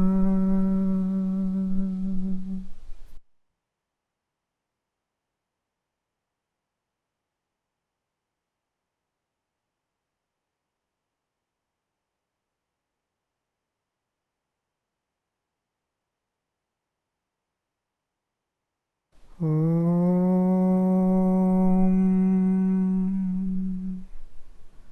Aim Hreem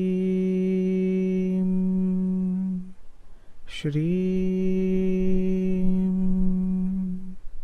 Shri Matre Namaha.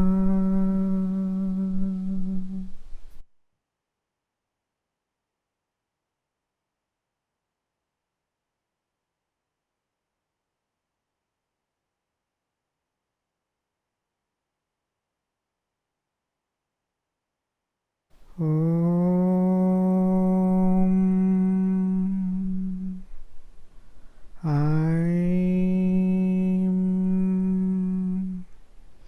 Hrim Shrim Shri Matre Namaha.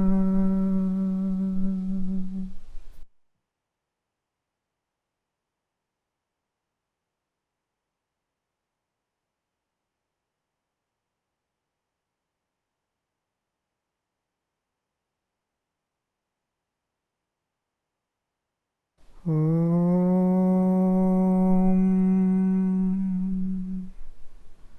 Aim Hrim Shrim Shri Matre Namaha.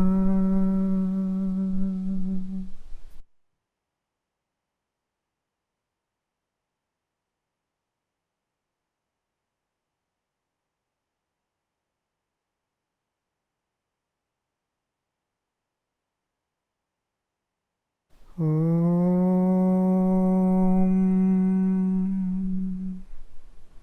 Aim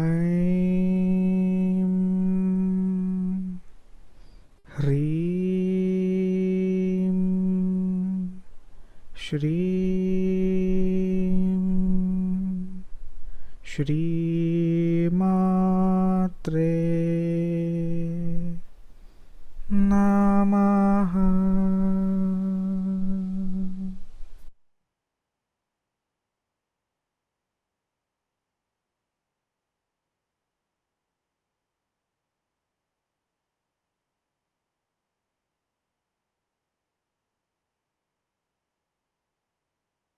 Om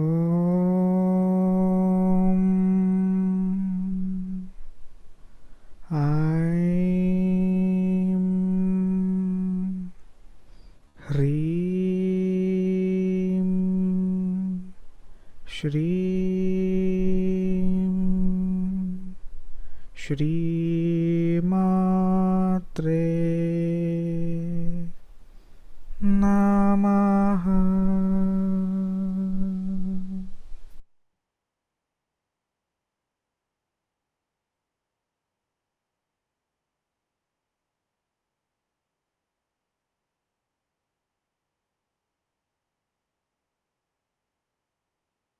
Om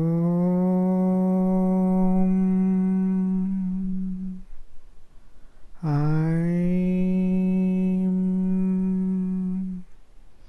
Hrim Shrim Shri Matre Namaha.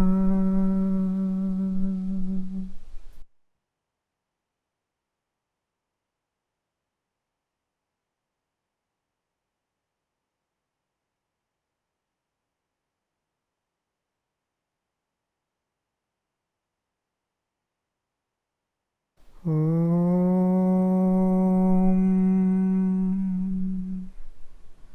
Aim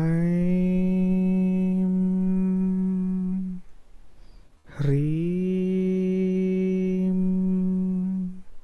Shrim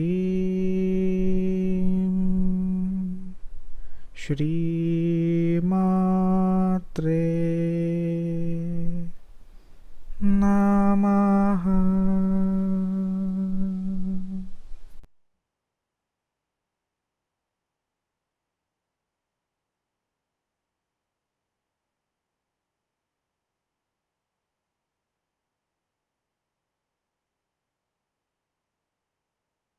Om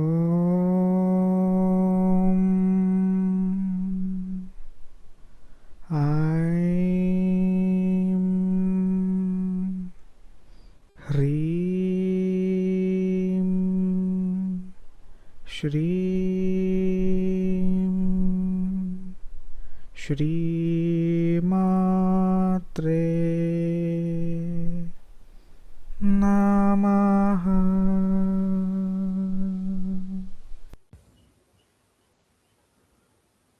Next, we move to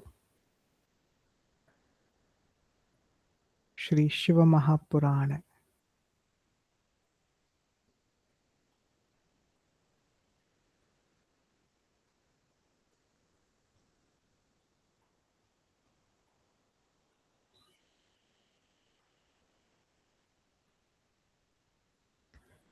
In Śiva Purāṇa,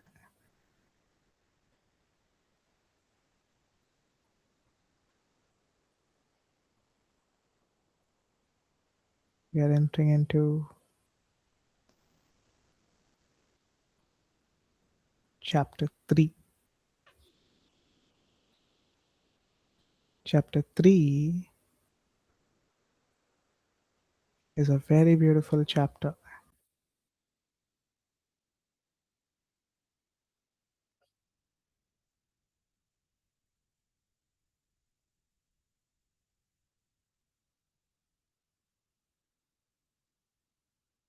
Yes, so chapter 3, which is titled as Shri Brahma explains the goal and the means to attain Shri Shiva.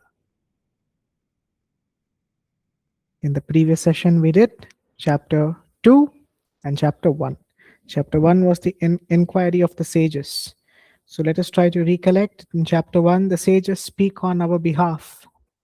Where is this happening? Prayaga. And whom are the sages questioning?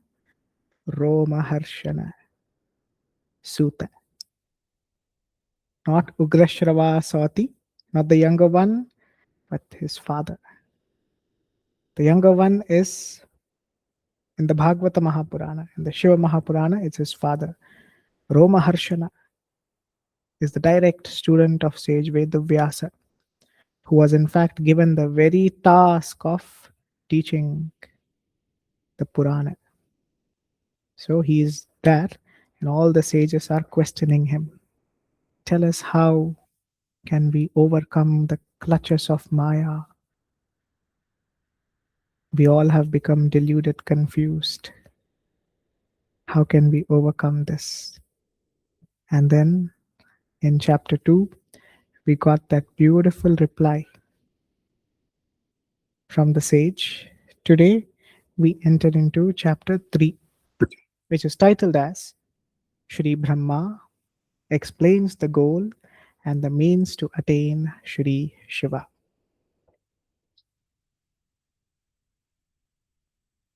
Beginning with Vyasa says that on hearing the words of Sūta, all the sages assembled in Prayaga started to say, "Oh dear Sūta, please narrate to us that wonderful Shiva Mahapurana, which fully treats and conveys the entire essence of the Vedanta. We wish to hear more from you." This is only the intention of a true spiritual seeker, which means let the satsanga continue, don't stop. Even though we know divine wisdom, please keep speaking about divine wisdom again and again, because it purifies the mind, it purifies the listener, it purifies the speaker, it purifies the ears, it purifies the eyes, it purifies the mind. So, dear Sūta, tell us more. See, all these sages assembled in that place, they all know divine wisdom. Yet, their heart yearns to know more, because that's the beauty of satsanga. As mentioned yesterday, right, in chapter 2, we learned how the Sri Shiva Mahapurana is a healer. This wisdom will heal you. That's why close your eyes or look at the image of Sri Shiva or the image of the Shiva Linga. And if you listen, you will start experiencing such level of calmness and peace that words will fall short to describe it. In yesterday's response of Sūta to all the sages, how can we overcome the clutches of Maya? in Kali Yuga, listening to the Shiva Mahapurana. This is Shiva himself. It purifies us, it heals us, it empowers us, it helps us to attain dharma, artha, kama, and moksha. So the sages are now interested more in satsanga. They say, keep saying more. We are very delighted to hear this divine wisdom from your very lips, O dear Sutta. Please continue more. And Sutta, being delighted by listening to this request, meditated on the feet of Sri Shiva. And then he starts to speak. Sutta said, contemplating on Sri Shiva, purifying my mind, may everyone listen to this glorious Sri Shiva Mahapurana, the foremost amongst all Purana, which has the essence of the entire Vedanta. In fact, when a person listens to the Shiva Mahapurana with deep attention, bhakti, jnana, vairagya, they all develop in us. And they help us to attain the deep wisdom of Vedanta, the deep wisdom of Sri Shiva. Bhakti increases when you listen to this, devotion. Wisdom increases, jnana, vairagya, non-attachment, detachment, they all increase in us when we listen to this glorious wisdom. Sutta said, may you all listen to this glorious essence of the Veda. In fact, now Sutta is going back to the past. So let's go to the past. At the beginning of creation, in fact, at the starting kalpa, we are going to the start of this creation, many, many kalpa behind, hundreds and thousands of manvantara behind. We go to the starting kalpa,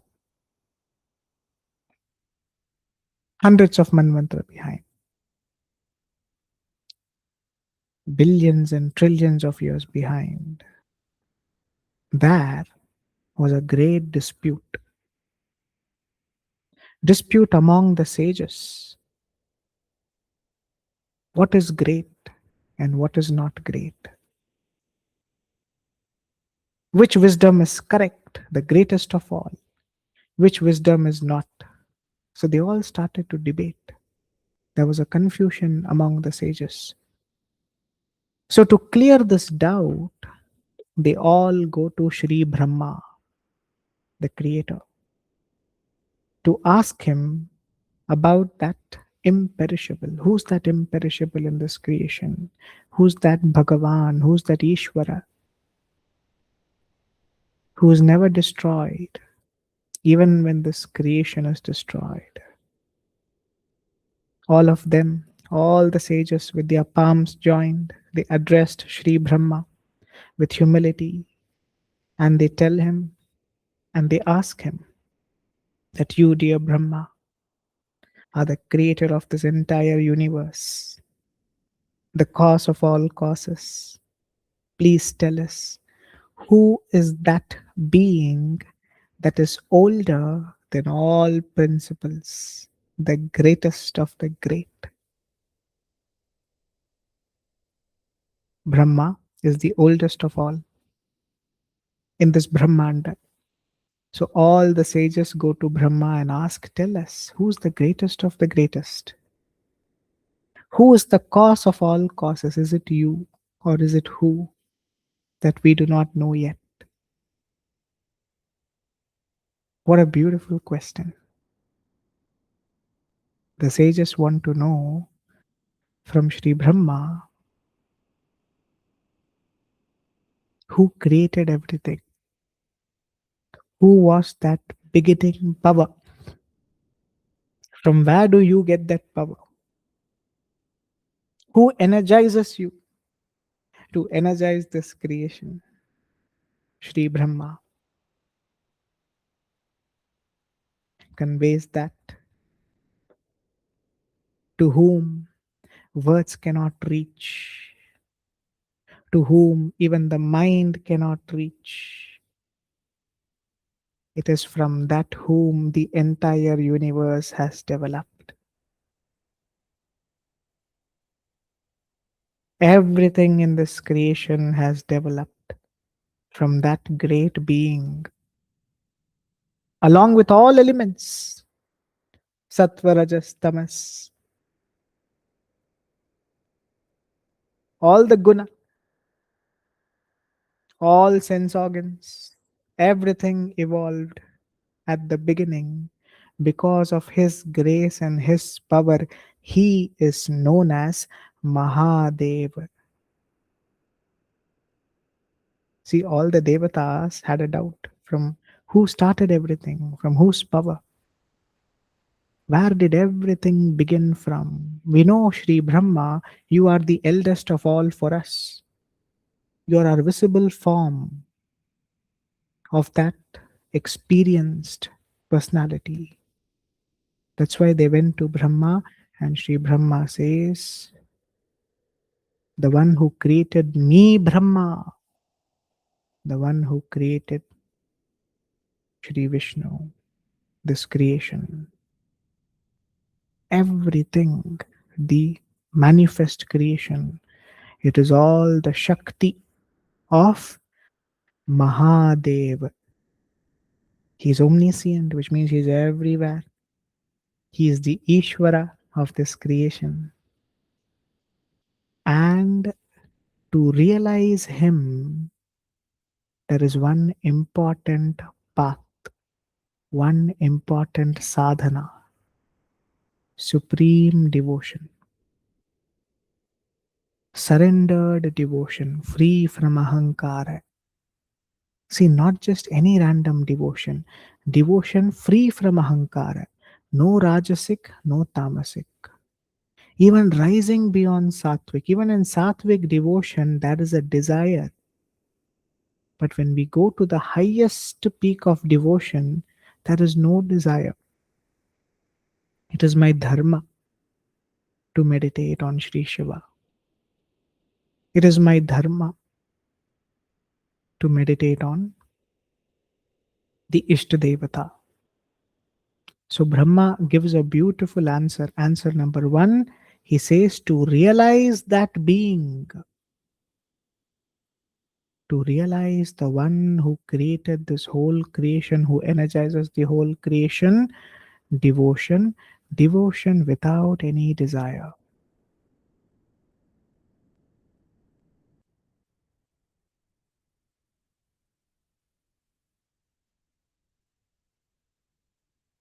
It's like performing it as it is our dharma.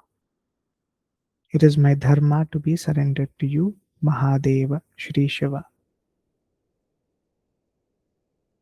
Because when there is a desire in your devotion, it becomes incorrect. We become selfish.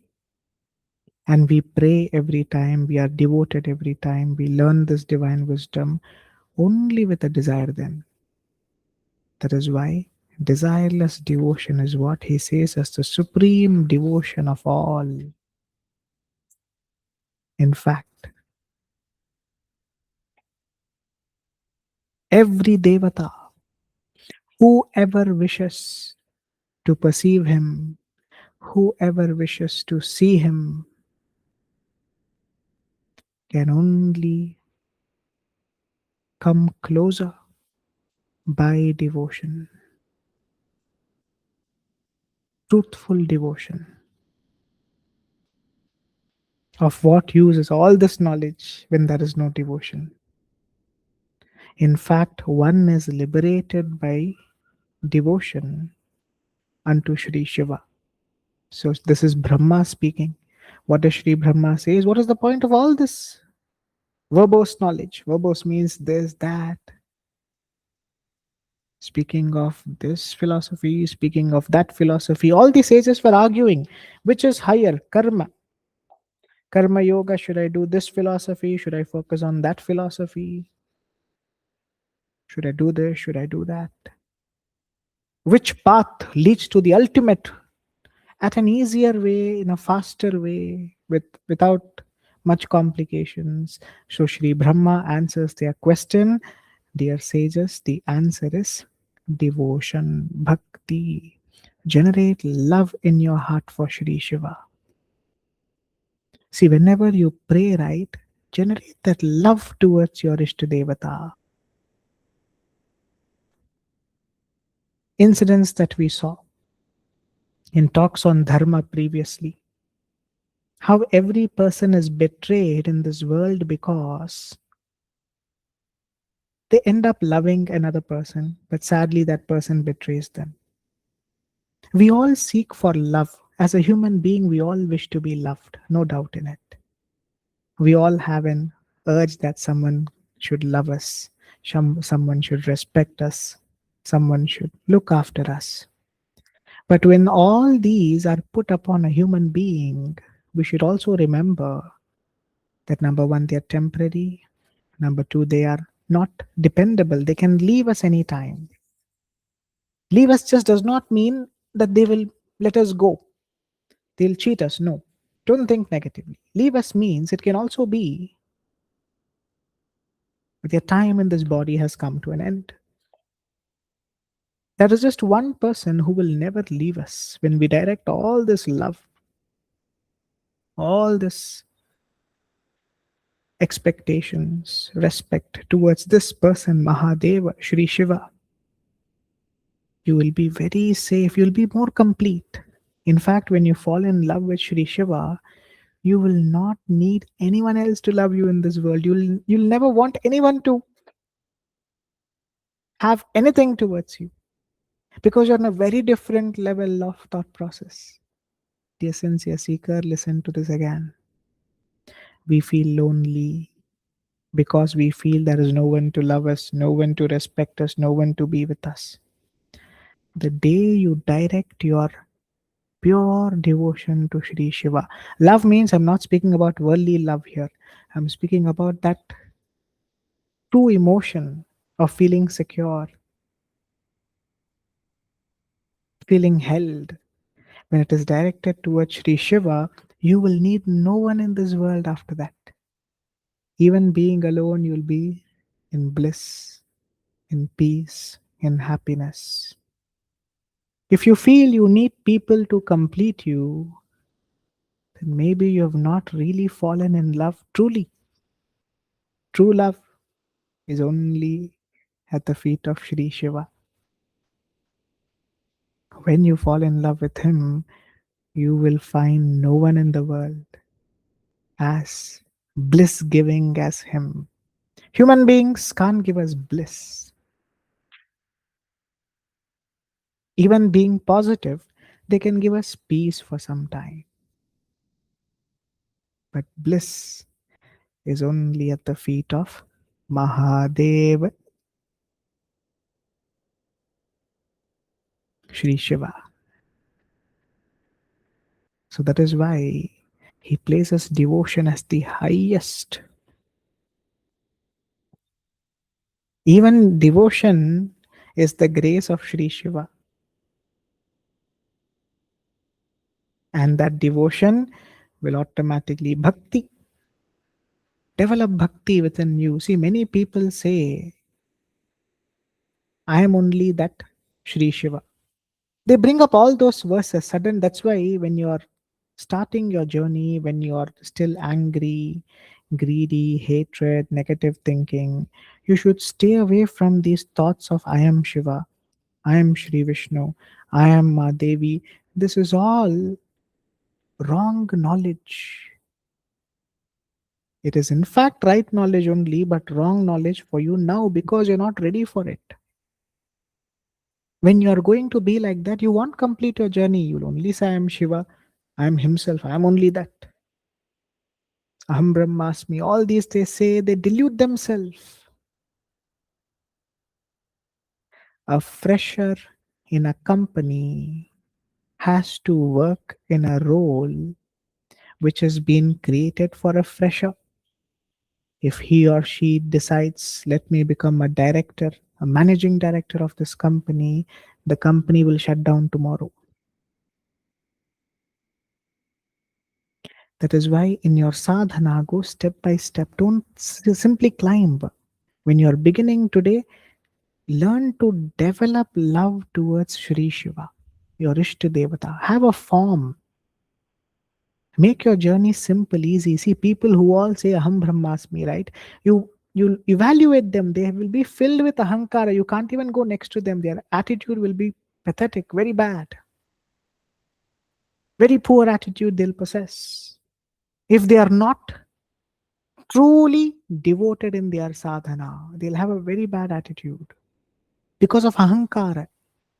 But a person who's truly devoted in their sadhana, who's reached there, is very different. I'm not commenting on them. The Upanishads, the Shiva Mahapurana, they all take us there, but there's a stage for it. That is why when Brahma himself says devotion, you should please start generating bhakti towards your Ishta Devata. Bhakti means not just bhakti, prema bhakti, love towards your Ishta Devata. How can you do it? Just meditate on his image.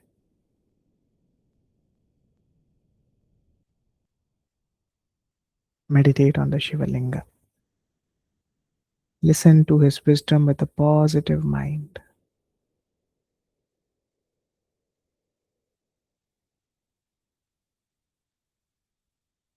The very most important and first thing what we learn from Sri Brahma's speech, rather than deluding anyone, he directly says, develop devotion, love for Mahadeva, Sri Shiva, or your Ishta Devata. First. That's the best answer what he has given. Next he says, all of you, dear sages, descend to the earth, go to the earth, pray there to Sri Shiva, perform a sacrifice, a yagna, for 1,000 years.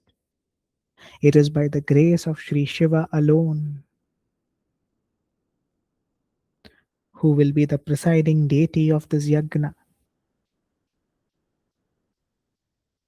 who will be able to help you all realize true vidya, true knowledge, which is mentioned in the Veda. So what we see here is that first all the sages were arguing. Which devata, this devata, that devata. And they started arguing about their philosophy. We read this philosophy, this is higher, that philosophy. No, that is not good, this is good. So they all go to Sri Brahma. Sri Brahma gives them the best advice. Dear sages, what is the point of all these arguments? Develop devotion to Sri Shiva. Prema Bhakti, pure love-based devotion. Dear sincere seeker, if you pay full attention to this, if you develop this love for Ishvara, you will never in your life feel anxious. You will never in your life feel lonely. You will never feel upset, hurt, pained. Because you'd always feel held by Him, protected by Him. So He says, you all go down now. Go to the earthly realm. You do your proper sadhana. See, sages are coming down, which means most of us are filled with ahankar, with wrong knowledge. So now come back to this. Start from here. Start from prayer to Ishvara. Don't directly go into the unmanifest. It is very difficult. You'll fail. As mentioned, you take 10 people who worship the unmanifest and 10 who worship the manifest. You will see in terms of character and behavior, the person who's worshipping the manifest at least is able to showcase fear that if I do wrong, I will be punished, so let me not do wrong. But another person who's not disciplined, unmanifest worship is very difficult. It can only be done when you're first succeeding in the worship of the manifest form of Sri Shiva. Unmanifest is also Sri Shiva only. Don't think it to be different. Unmanifest, the formless, is also Sri Shiva himself. But it's very difficult to reach him in that stage. That is why he tells all of these sages. Brahma says, please go back to the earth and pray to him. Do a yagna for 1,000 years.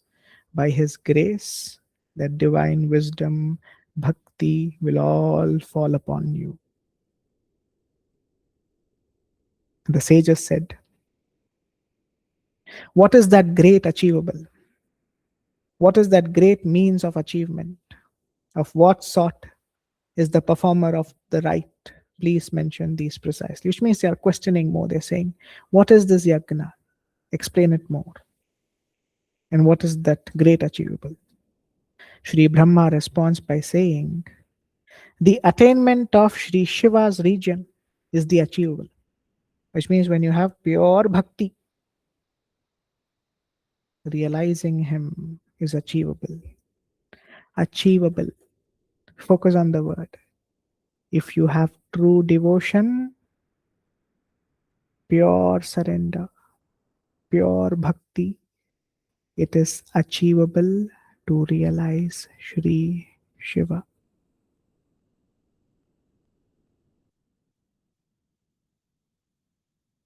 And the means of achievement is by serving him. How to achieve the realization of Sri Shiva? By serving him. How do you serve him? Perform your every actions as an offering to him. Meditate on him. Pray to him. Develop deep devotion to him. Generate love towards him.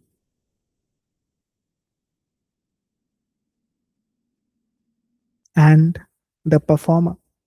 Who should perform this yagna? They asked, right? These three questions. What is that great achievable?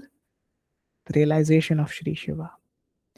What is that great means of achievement? The means of achievement is serving Sri Shiva. Service rendered to him, devotion rendered to him, actions offered to him. Third question was, what sort is the performer of the right? How should be the performer? Who should be the sadhaka? Anyone who is free from desire, even for permanence. Which attitude is the result of his grace? That is, dear sincere seeker, you pray every day without a desire. Even without a desire to realize him. Because if there is a constant desire, right, when will I realize him? When will I realize him? You will get disappointed and depressed. It's our dharma. Like you're listening to the Sri Shiva Mahapurana. Are you listening so that now itself you're going to realize him? No. You're doing your part. When it has to happen, it will happen. Like that, your prayer, your life, your actions, you keep doing them as per dharma. When the right time comes, like a mother cannot stay away from her newborn child, Sri Shiva, your eternal parent cannot stay away from you. Develop pure devotion and walk as per dharma, is what is his advice, how the sadhaka should be. Everything you do, dedicate to him alone. Thus, you will attain his feet, which is known as Salokya Mukti, being in the same realm of Sri Shiva. Salokya Mukti means when you meditate every day on him, when you offer your every actions to him, You become one with him slowly. You move to his realm. That realm is here itself. This very earthly realm becomes our Shivaloka. Like you just close your eyes and listen. It'll be as if you're already in the glorious Shivaloka, sitting in front of Sri Shiva. He gives you that level of experience. So everything what we do, our prayer, they all are an offering to him, doing it without any desire.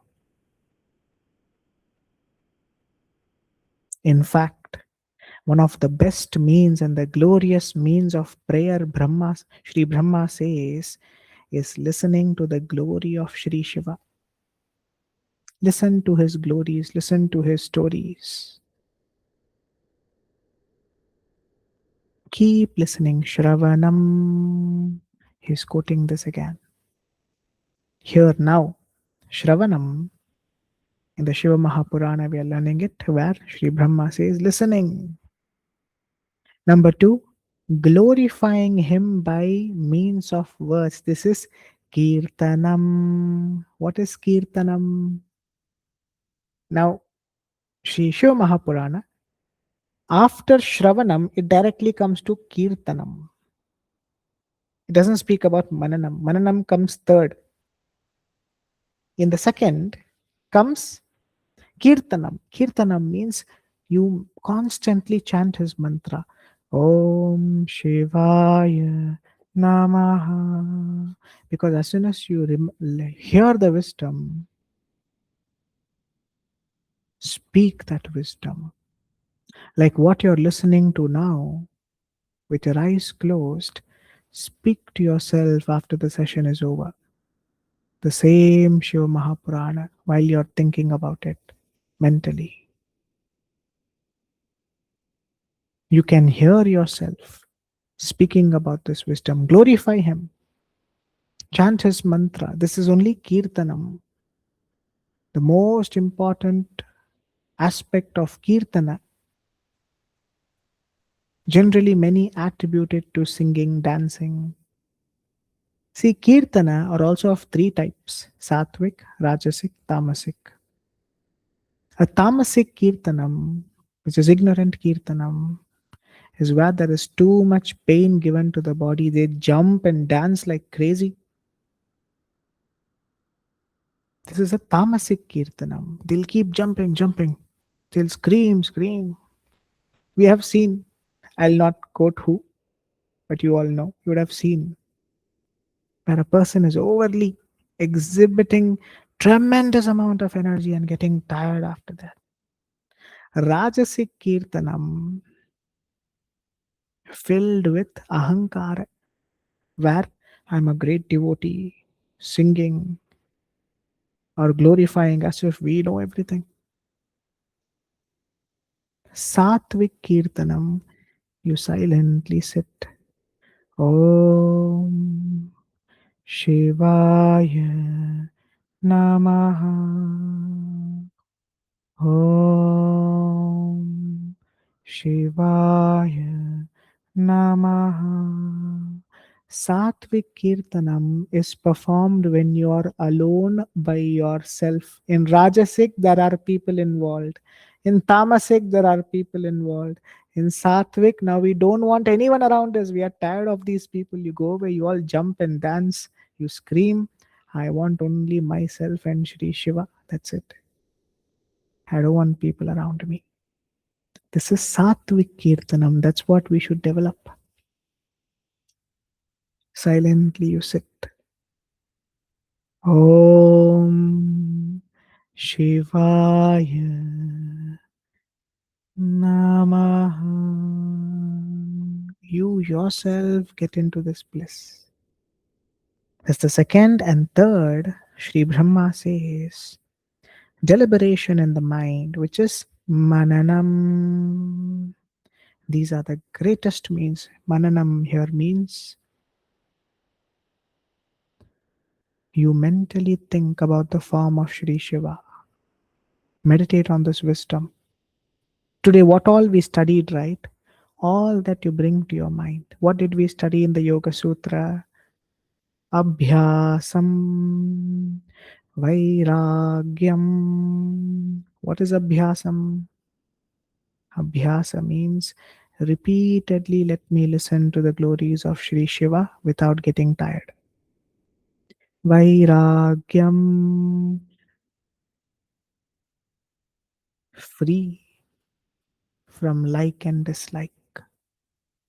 It is my dharma to listen to this. It's not a question about I like it or I don't like it. It is my dharma. Does it make me calm? Does it heal me? Let me do my dharma. This is only Vairagyam.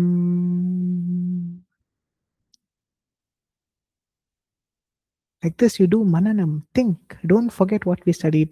The first Gita, what did we study today? How? All those characters. Yudhamanyuscha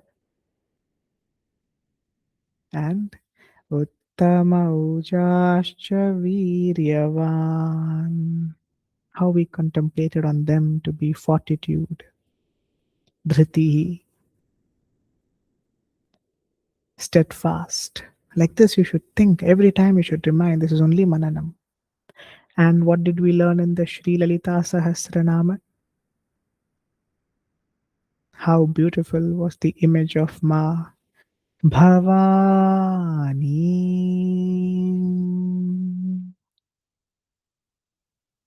How she, with her grace, catches us, saves us from that noose and God, Pasha, and the Bana, which she uses to control our mind, our senses. So like this, when you contemplate, right, Mananam is very powerful, dear sincere seeker. It is the most powerful. So the Sri Shiva Mahapurana is specifically, who's telling this? No random person, Sri Brahma, the father of this creation, the oldest of this creation. See, whenever we go to advice, we go to an experienced person. You don't go to a 10-year-old and ask a business advice. You go to someone who's really been in that industry for many years, so you can grow in it properly. Similarly, all the sages having the argument, they go to the final boss, Sri Brahma, knowing that he knows everything. Let's go to him. He can clarify our doubt.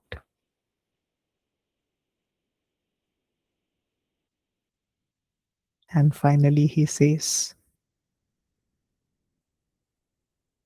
that Shravanam, listening is the very first sadhana you should do. So all the sages asked, what is that sadhana? What is that yagna that we should do? What are the means to achieve that? And that first sadhana is Shravanam, listen, listen. Number 2, Kirtanam, you glorify. Meditate on him, glorify him. Chant his beautiful mantra. Om Shivaya Namaha. Don't just listen to it, chant that mantra. Just glorify him even with your normal words. Tell him how grateful you are to him for giving you a human body, for giving you electricity, clean water to drink, food to eat. See how nice our life is. We complicate it. You have what is required. Are you someone who has like tremendous issues? Health problem, can't stand up, can't sit, can't walk, can't see, can't hear. No. You're able to live a good life. That's why we should be grateful to him. Like this, you praise him, you thank him. Kirtanam. And finally, Sri Brahma conveys Mananam. These are your 3 sadhana. If you do these three sadhana, you will attain the deepest devotion to the feet of Shri Shiva, which cannot be compared with anything else. The highest devotion at the feet of Shri Shiva can be generated if you follow these three. That is why, dear sincere seeker, do not forget. Listening to this will heal you. Chant his wisdom on a mantra. Number 3, contemplate on this wisdom. And number 4, which we know, which is not mentioned here, but he'll mention it in the future, Nididhyasanam. Apply this. See, Sri Brahma advises his students based on the level in what they are in. A person who has not learnt the wisdom cannot apply that wisdom. So rather than saying Nididhyasanam, he focuses on Shravanam. You first listen properly. Kirtanam, you chant his divine name properly. Number 3, Mananam, you first remember, recollect what you studied. Then comes Nididhyasanam. So since Sri Brahma has not mentioned it now, it does not mean he's not going to speak about it. It's just that based on the student and the level of their sadhana, he advises. So for us, first these 3: listen to divine wisdom, chant his name, and contemplate on this divine wisdom. Now, what we will do? We will meditate on this beautiful mantra, like Sri Brahma said. Let's do Kirtanam on Om Shivaya Namaha before we move to the next chapter.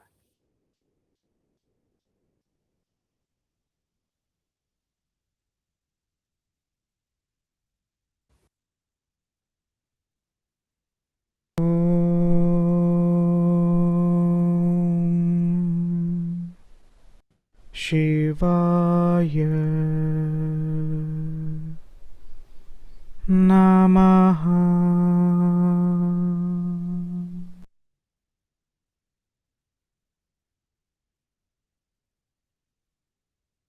Om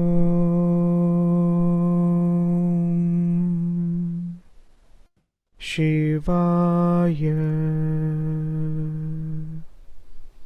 Namaha.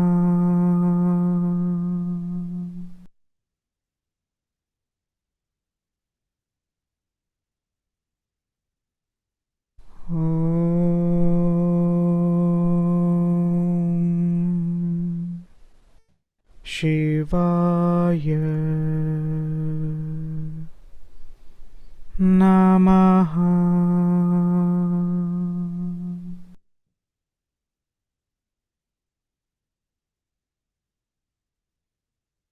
Om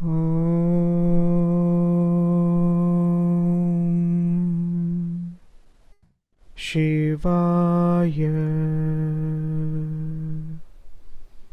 Namaha.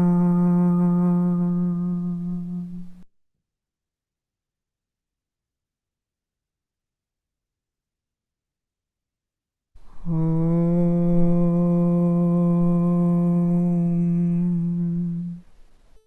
Shivaya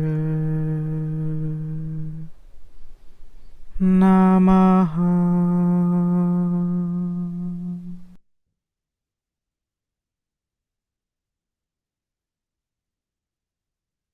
Om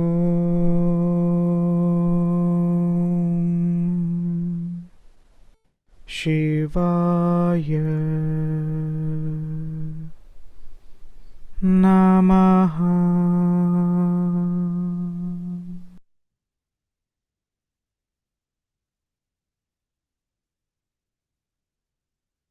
Om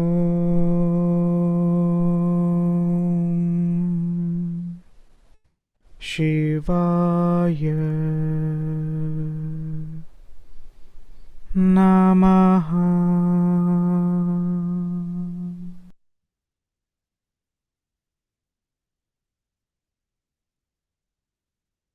Om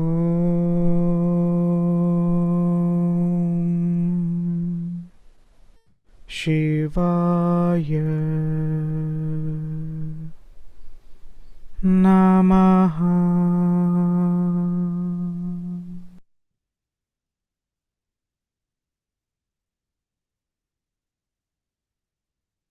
Om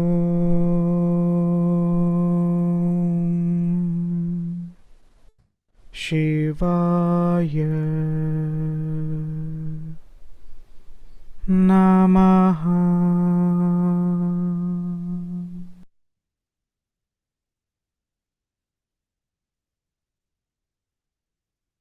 Om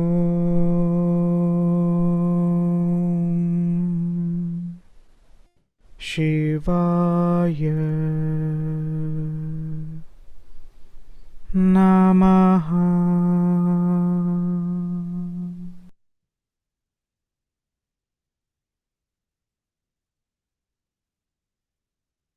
Om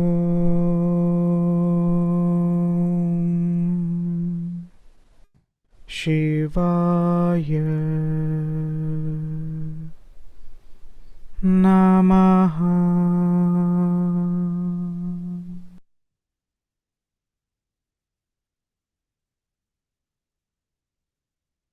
Om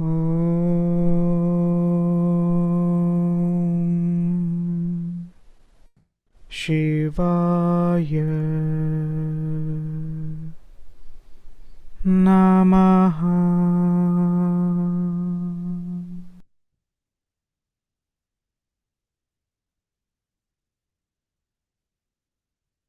Om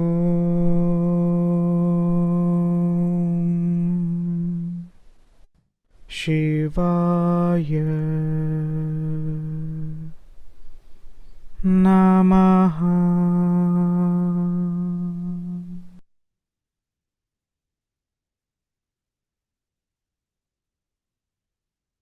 Om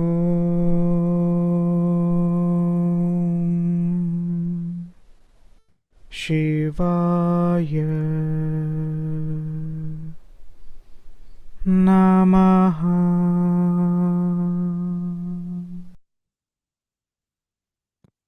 Now we resume from where we had till where we had paused. Now we move to the next chapter, chapter 4.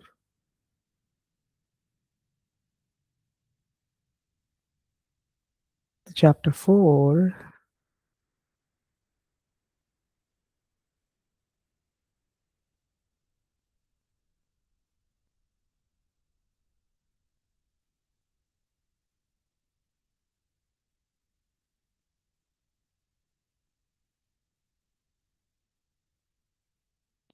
here you go. This is chapter 4, which is titled as Shri Brahma explains in more detail about Shravana, Kirtana, and Manana, which I have already explained to you all. Since the whole session, we've done a lot of explanation of Shravana, Kirtana, and Manana. What we will learn now is something more deeper. We will try to understand what effect can this have in our life. Because Sri Brahma starts by repeating the same, what I had conveyed to you, right? The whole session we did a lot of learning about Shravanam, Mananam, and Kirtanam. Now, what are the effects of this? How can this help us and transform us? See, when you keep listening, so Sri Brahma is responding. The sages are asking, what is Shravana? What is Manana? What is Kirtana? When the sages ask, Sri Brahma conveys that what is Shravana? Constantly listening to divine wisdom. What effect can it have on us? See, when you keep listening to this divine wisdom, all divine talks enter into your mind. If you're someone going through depression, someone going through anxiety, or someone who's looking for a therapy, or someone who wants some kind of a support, wish I had someone that could understand what I'm going through, and can help me heal. The Shiva Mahapurana has that power. So when you keep listening to this with your eyes closed or by looking at the screen, at the image of Sri Shiva, automatically you will notice changes in your state of your mind. You will stop becoming angry. You will become less angry, less anxious, less worried. Because when true knowledge enters into you, it's like clean water. So imagine this is a dirty water can, or in this glass, that is full of dirty water. When I keep pouring clean drinking water, that dirt goes away automatically. Similarly, this is your mind filled with dirty water. To remove that dirty water is why Shravanam. Listen, listen, listen. Whatever issues you have within you, internal problems, health problems, relationship problems, this is our greatest therapist.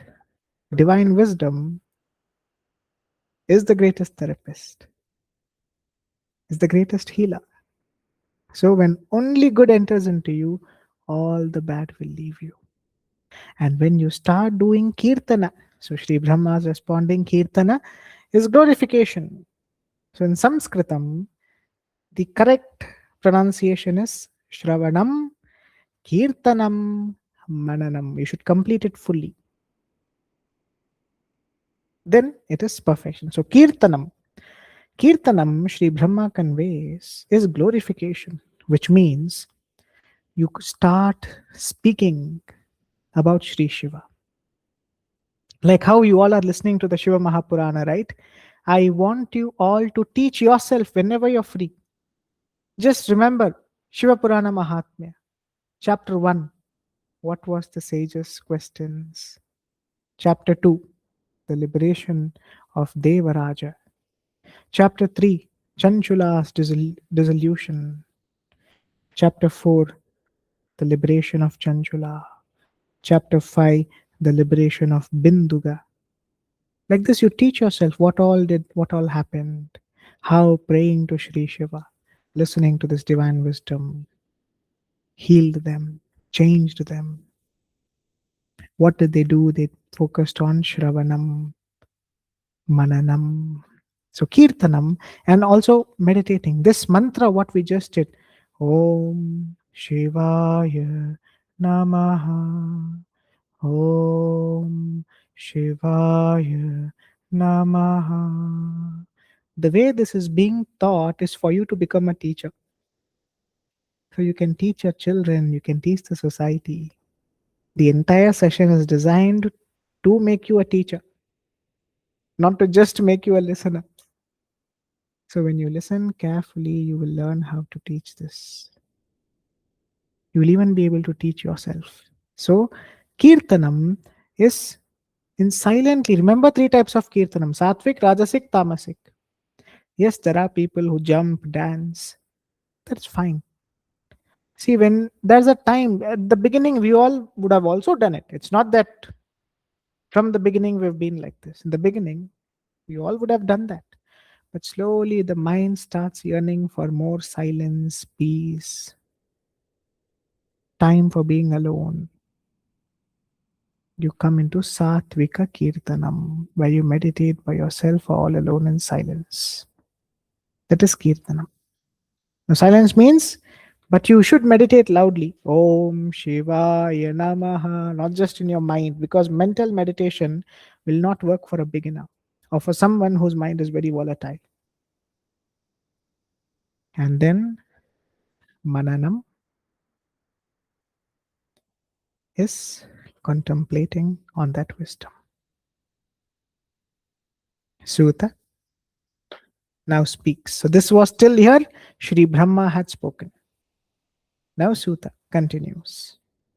O sages, I shall now narrate to you something which happened many years ago. So the previous incident was the first incident. where the sages were confused in the higher realms, they all go to Brahma. Sutta had spoken about that. Now, Sutta is coming to the next scenario, another example of how important is bhakti. He's trying to emphasize the importance of devotion, bhakti at the feet of Sri Shiva. First example used was the example of Sri Brahma. Now he's going to use an example of sage Vedavyasa. How his own teacher, he says many years ago, my own teacher, sage Vedavyasa, was performing a very great penance on the bank of the river of Saraswati. But there was some mental agitation on this yagna. He was performing a great yagna, but his mind wasn't really peaceful. Something within him was disturbing him. And the divine sage, Sanat Kumara, who's Sanat Kumara? The mentally born son of Sri Brahma. Mentally born means, I'm not saying he has some problems. Mentally born means Sri Brahma, right? Just thinks the creation comes forth. He doesn't have to sit and manufacture one by one. Like how if you want to build something, if you want to create something, if you want to have a child, it's a long process. But Sri Brahma, he just thinks these are only siddhis, which we saw in the Sri Lalitā Sahasranāma. How the siddhis can do miracles. So Sri Brahma, as he thinks, comes his wonderful children. Among them, the eldest being Sanat Kumara, was in fact coming towards that region where sage Vedavyasa was performing this yagna. Waking up from his meditation, Sri Vedavyasa sees the son of Brahma, the resplendent, filled with divine wisdom, shining like the sun. He requests the sage to sit down. With all humbleness and sincerity, sage Vedavyasa says, O sage, that is to Sanat Kumara, you must meditate upon the true object. Over here, Sanat Kumara is speaking to sage Vedavyas. As soon as sage Vedavyas asks him to sit, having respected him, Sanat Kumara is telling sage Vedavyas that, dear sage, you must meditate upon the true object to attain peace and bliss.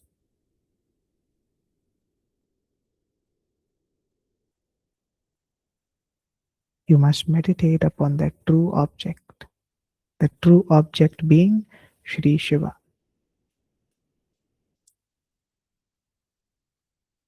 When Sanat Kumara said this to sage Vedavyasa, sage Vedavyasa responds that by the favor of divine elders like you, I have almost established the 4 ways of virtue. Wealth, which is dharma, artha, kama, and moksha. Exactly as per the Vedic wisdom in this world. Many also consider me as their teacher. Still, it is surprising that the knowledge of liberation has not truly dawned upon me. I am performing this penance for the sake of salvation, for liberation, but I do not know how it can be achieved. So, how does the conversation begin? First, Sanat Kumara is telling sage Vedavyasa that, dear sage, meditate on the true object which you are not doing. He's coming, it's the grace of Sri Shiva. When Sri Shiva's grace falls, his devotees come, and he even before Vedavyasa says anything, he tells what the problem is. Why this is not working? Because you're not meditating on that ultimate object, on Sri Shiva.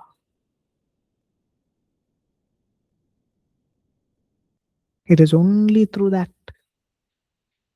meditating on him, by his grace, can you realize him. Why are you? What kind of a penance are you currently performing that is giving you disturbance? And Sage Vedavyasa responds, saying, I have written all the wisdom in detail about dharma, artha, kama, moksha, yet I am myself not able to liberate myself.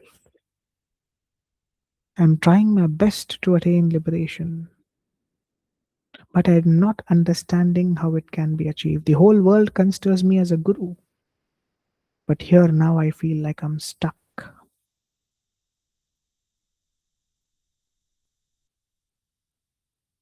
Listening to this, the great Sanat Kumara, the son of Sri Brahma, conveys to him that there are three ways and three particular sadhana which should be done together to liberate oneself. Sadhana number one, Shravanam. Number two, Kirtanam. Number three, Mananam on Sri Shiva. Sanat Kumara gives the exact answer of what Sri Brahma had given. He says formerly, I too, just like you, dear sage Vedavyasa, was confused when I was performing a great penance, a great yagna on the mountain of Mandara. It was by the grace of Sri Shiva that Nandikeshwara is the divine attendant of Sri Shiva. He came there, and he only with all gracefulness taught me this which I am teaching to you. So Sanat Kumara is saying the same problem what you're facing today, I also faced it. Like the mind is really not rejoicing in sadhana. The mind is being confused. You want to liberate, but you're not able to liberate. I did the same. I did all that I could. All types of tapasyas I did, but I was not finding that bliss. By the grace of Sri Shiva, Nandikeshwara came to the place where I was performing my tapasya, and he told me to perform Shravanam, listening to the wisdom of Sri Shiva, Kirtanam, and Mananam. Meditate, contemplate on that wisdom, which helped me to liberate. Liberation from all thoughts of the world, one with Sri Shiva. The same advice is what I am giving you now because I know you're struggling in your tapasya. See, dear seeker, I know by now you all would be tired. Why is that? So many times we are listening to Shravanam, Mananam, Kirtanam. See, most of you would feel that you're stuck in your spiritual journey, right? You might be thinking that something's not working. I'm trying a lot, but it's not working. I wake up early. I meditate. I practice Vyāyāma. I chant mantra. I read divine wisdom. Yet it is not working. What can I do? If you have this question, or if you're confused in your life, worried why aren't you growing in your spiritual journey, this answer is for you, this answer is for me, this answer is for all of us. From today, create this new abhyasa of listening to divine wisdom. That's why it's coming to us so many times. See, when sages repeat something, right, it is not to make us bored or get tired with it. It is because they want to place the importance of Shravanam, how important it is. Because when something is told once, it will be forgotten.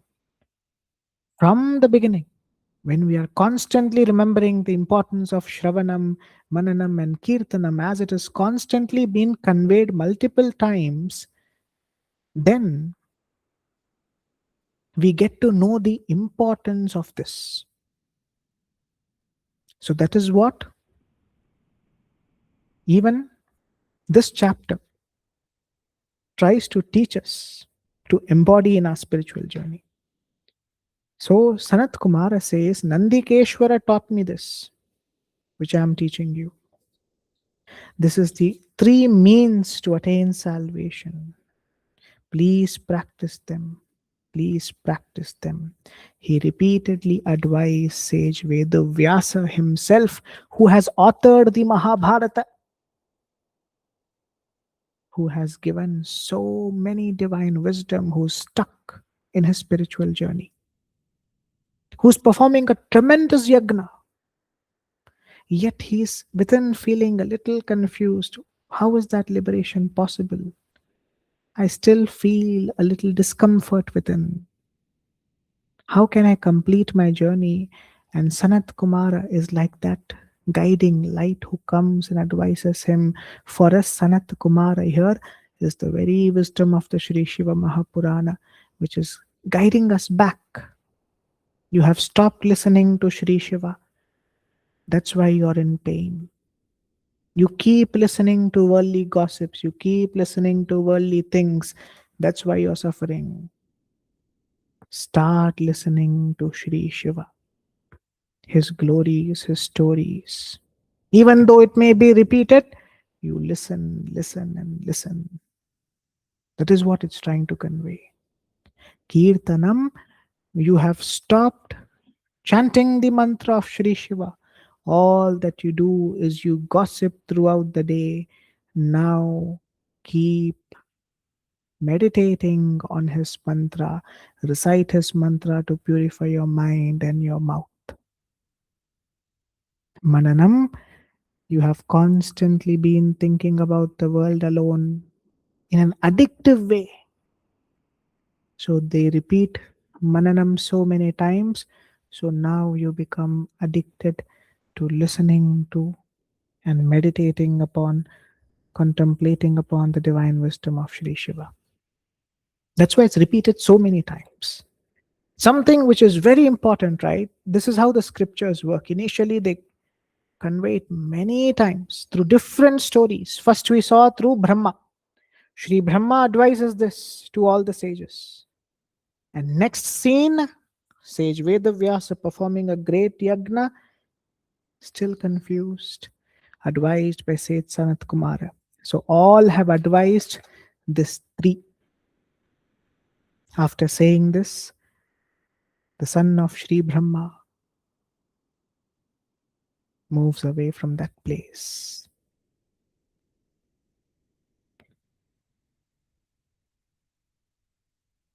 And then the sages ask the next question.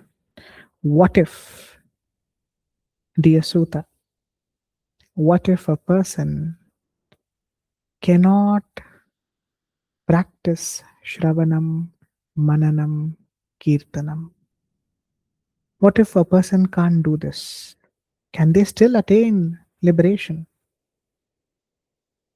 Is it possible to attain liberation without Shravanam, Kirtanam, and Mananam?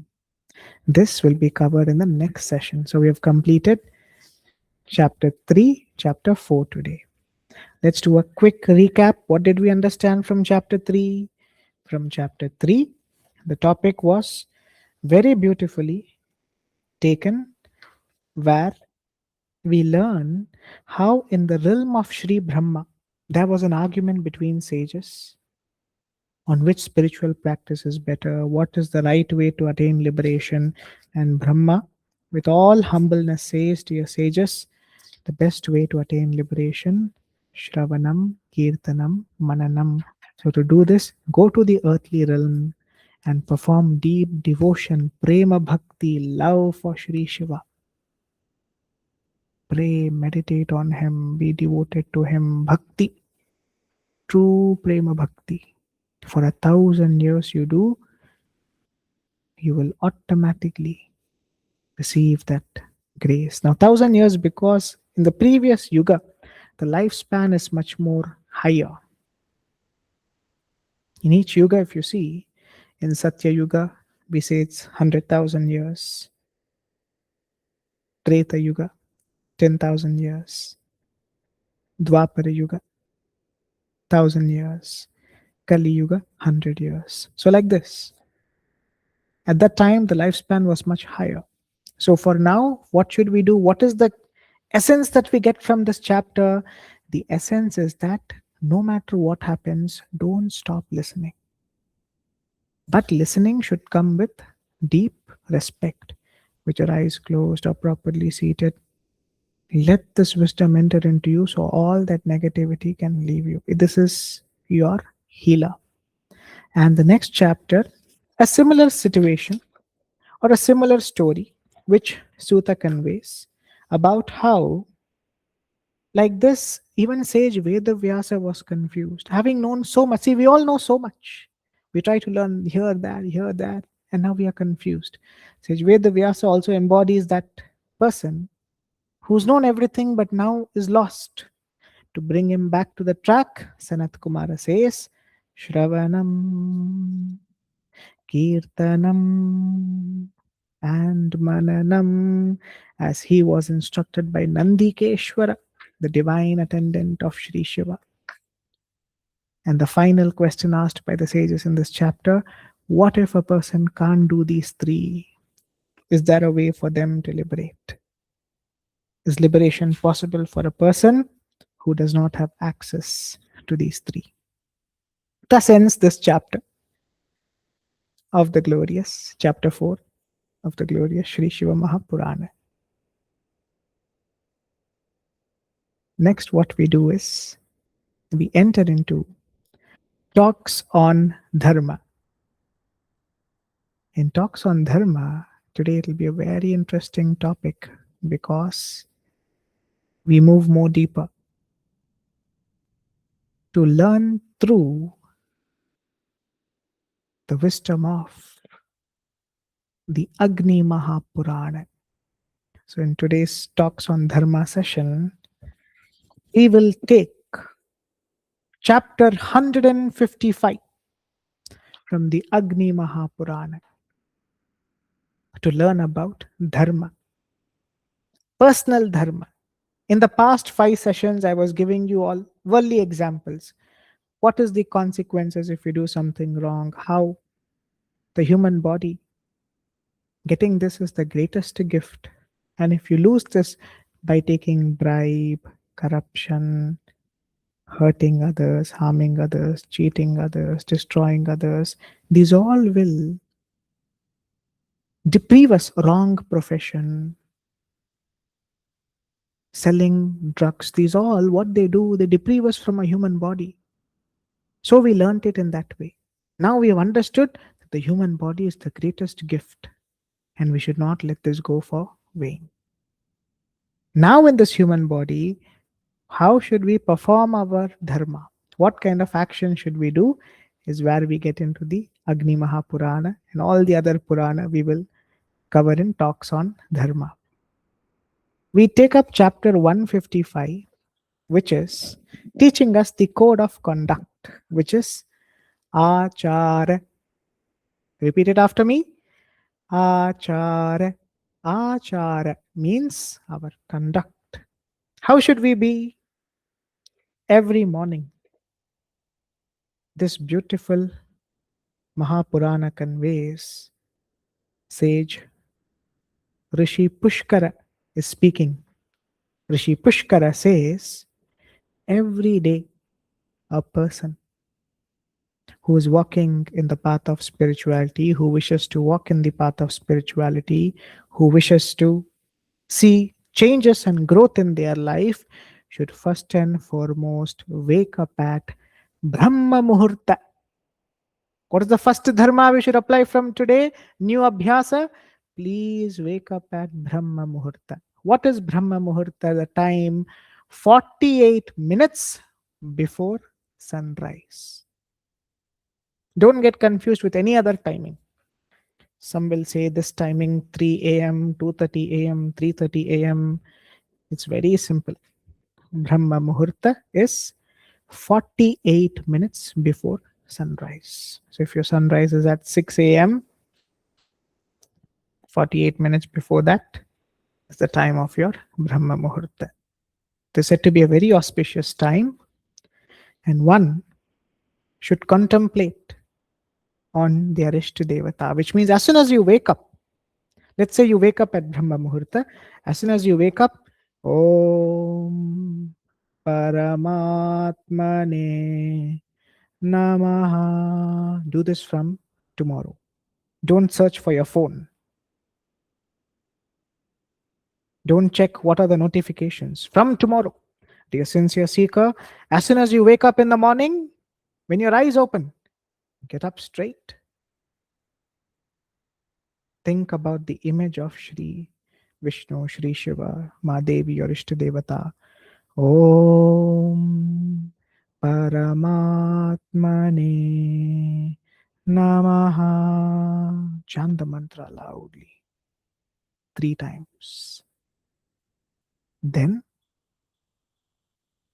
the Purana says, one should pass the urine, stools, and keep your internal organs clean. After having purified oneself internally,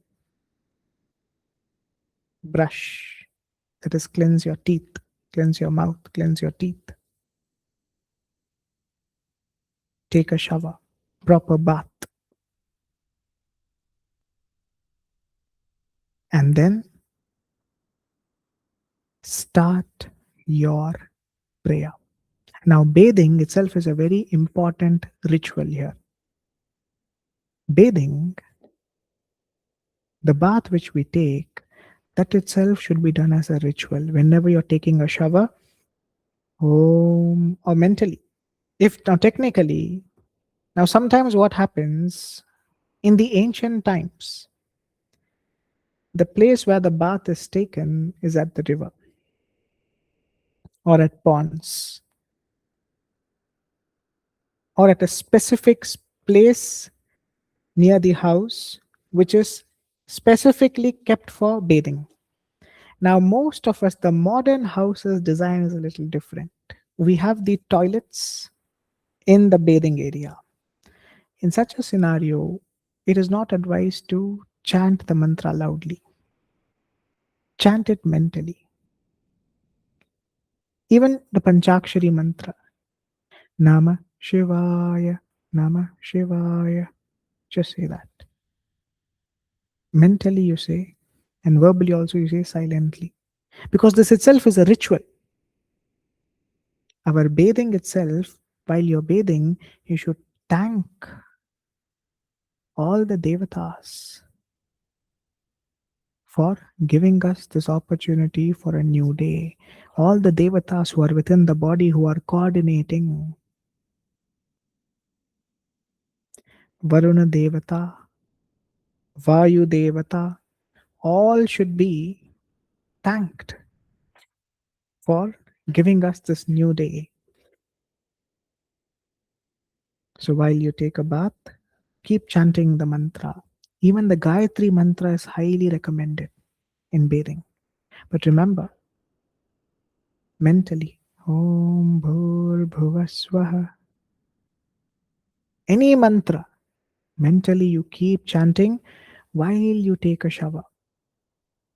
Don't bathe without chanting a mantra mentally.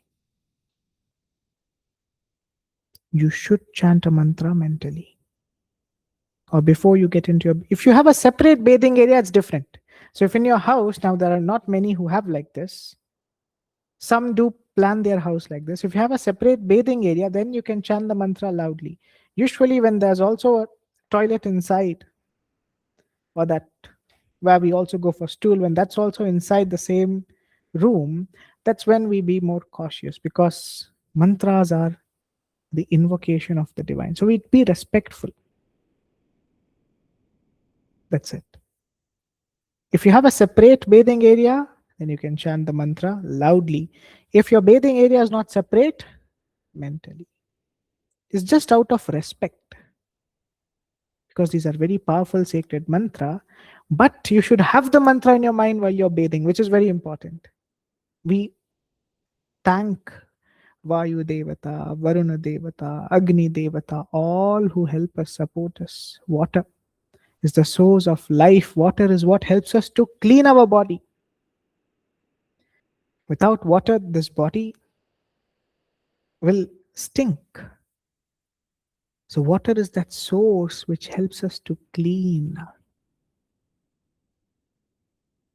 the external body and also the mind. So starting with bathing is how your day should begin. And then early in the morning, one should worship the Arishta Devata, meditating on the Arishta Devata, facing the direction of the sunrise. Based on the direction of the sunrise, sit down and meditate on your Ishta Devata. And early in the morning, don't look at other people. So, especially here it is written, one should not look.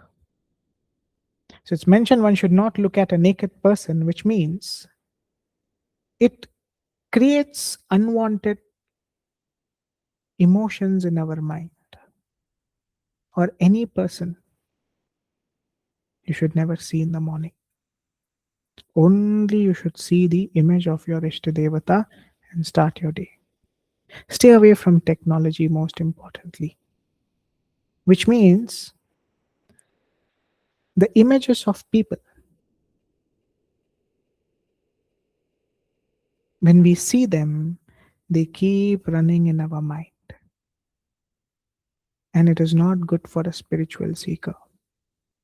For a person who wants to grow in their spiritual journey, keep people at a distance. Mentally, don't think of them. They're not worth to be here. Only Ishvara is worthy enough to be here in your mind. Which means stay away from anything wrong. Don't see anything wrong.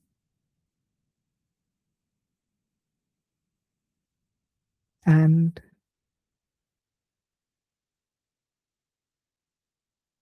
one should be deeply absorbed in meditation with a desire to fully surrender at the feet of their Ishta Devata.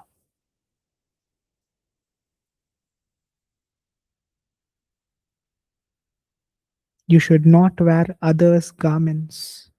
Don't wear clothes that belong to others. Because clothes carry energy. Don't use things which belongs to others. And whenever you speak, don't interrupt others when there's a conversation taking place. One should not change the color of the face, which means no over makeup.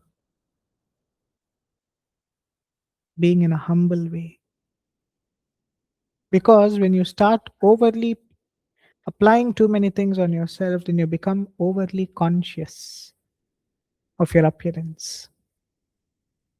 So rather, we take our consciousness towards what is the real.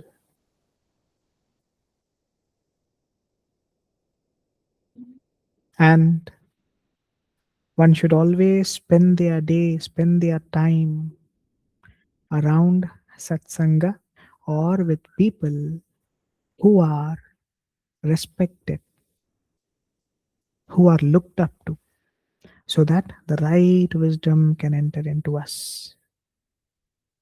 Every activity we do, we should bow down to the Creator. We should bow down to the ancestors, bow down to everyone who all have